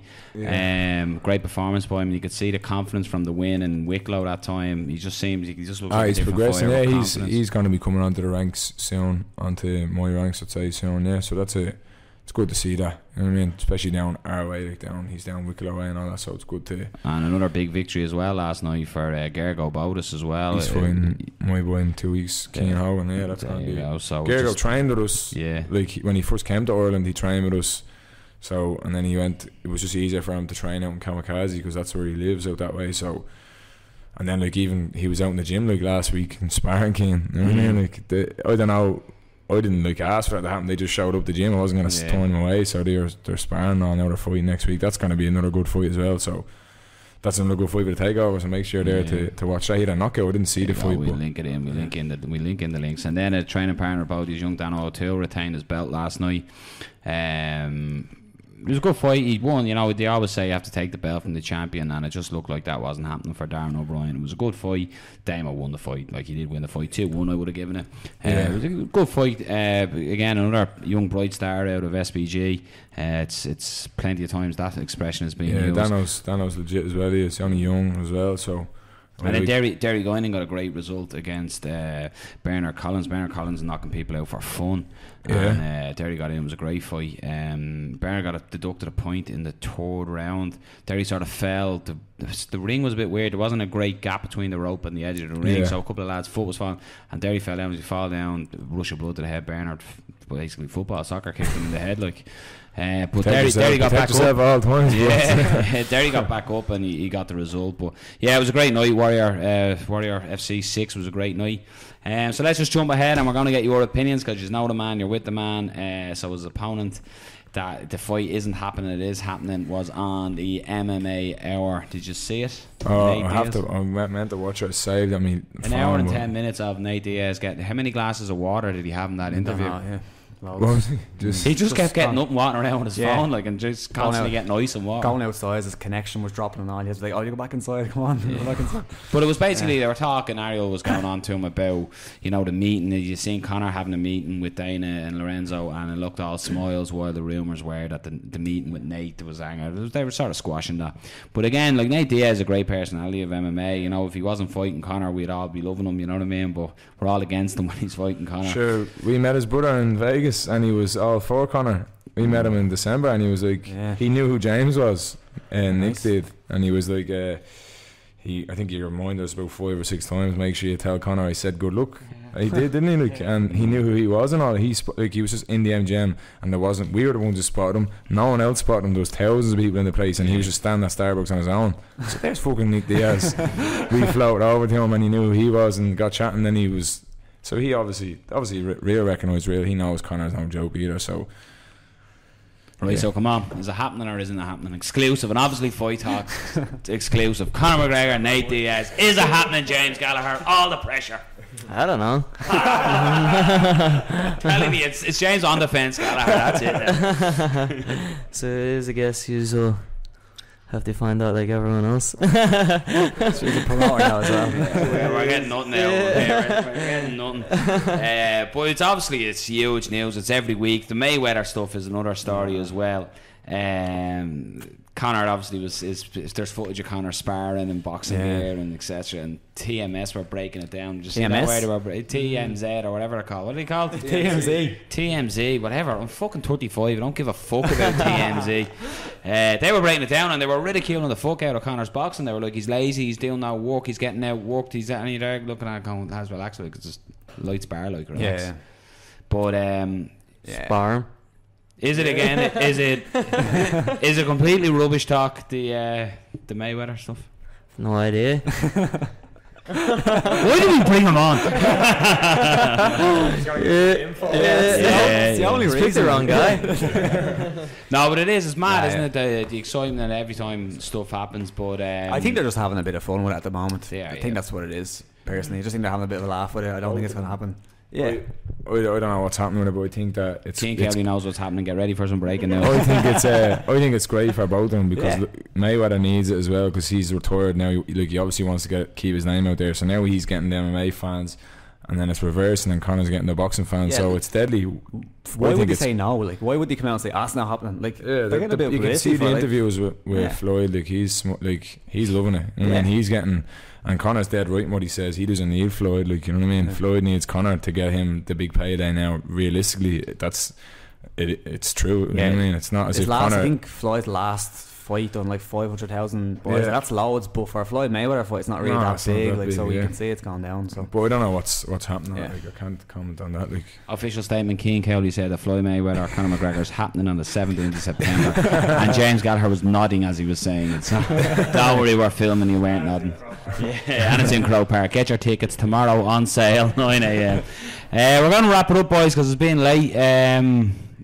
Announcement. We'd like to thank, of course, our MMA Mix for sharing everything. If you're all your mixed martial arts needs, check out MMAMix.com. You're going to hear about Cian Cowley in Vegas at the Worlds IMMAF. Going to be bringing home gold with the tricolour wrapped around him. You're going to see James Gallagher make his Bellator debut in August. We've no doubt it's going to be a first round submission more than likely. So gentlemen, we wish you the best of luck. Thank you so much for coming in. It's great to have two of the most talked about fighters in the country. It's an honour to have you on. Yeah, definitely. Thanks very much for having us on. Cheers, man. We'll have you on again, 100%. But we won't be here. No, we're moving home. Yeah, so tonight's our last night in RadioMade.ie. They're closing. So the studio, as you can tell, if you're watching it, it might look like, you know what I mean, Mick and Johnny are outside waiting for a deal.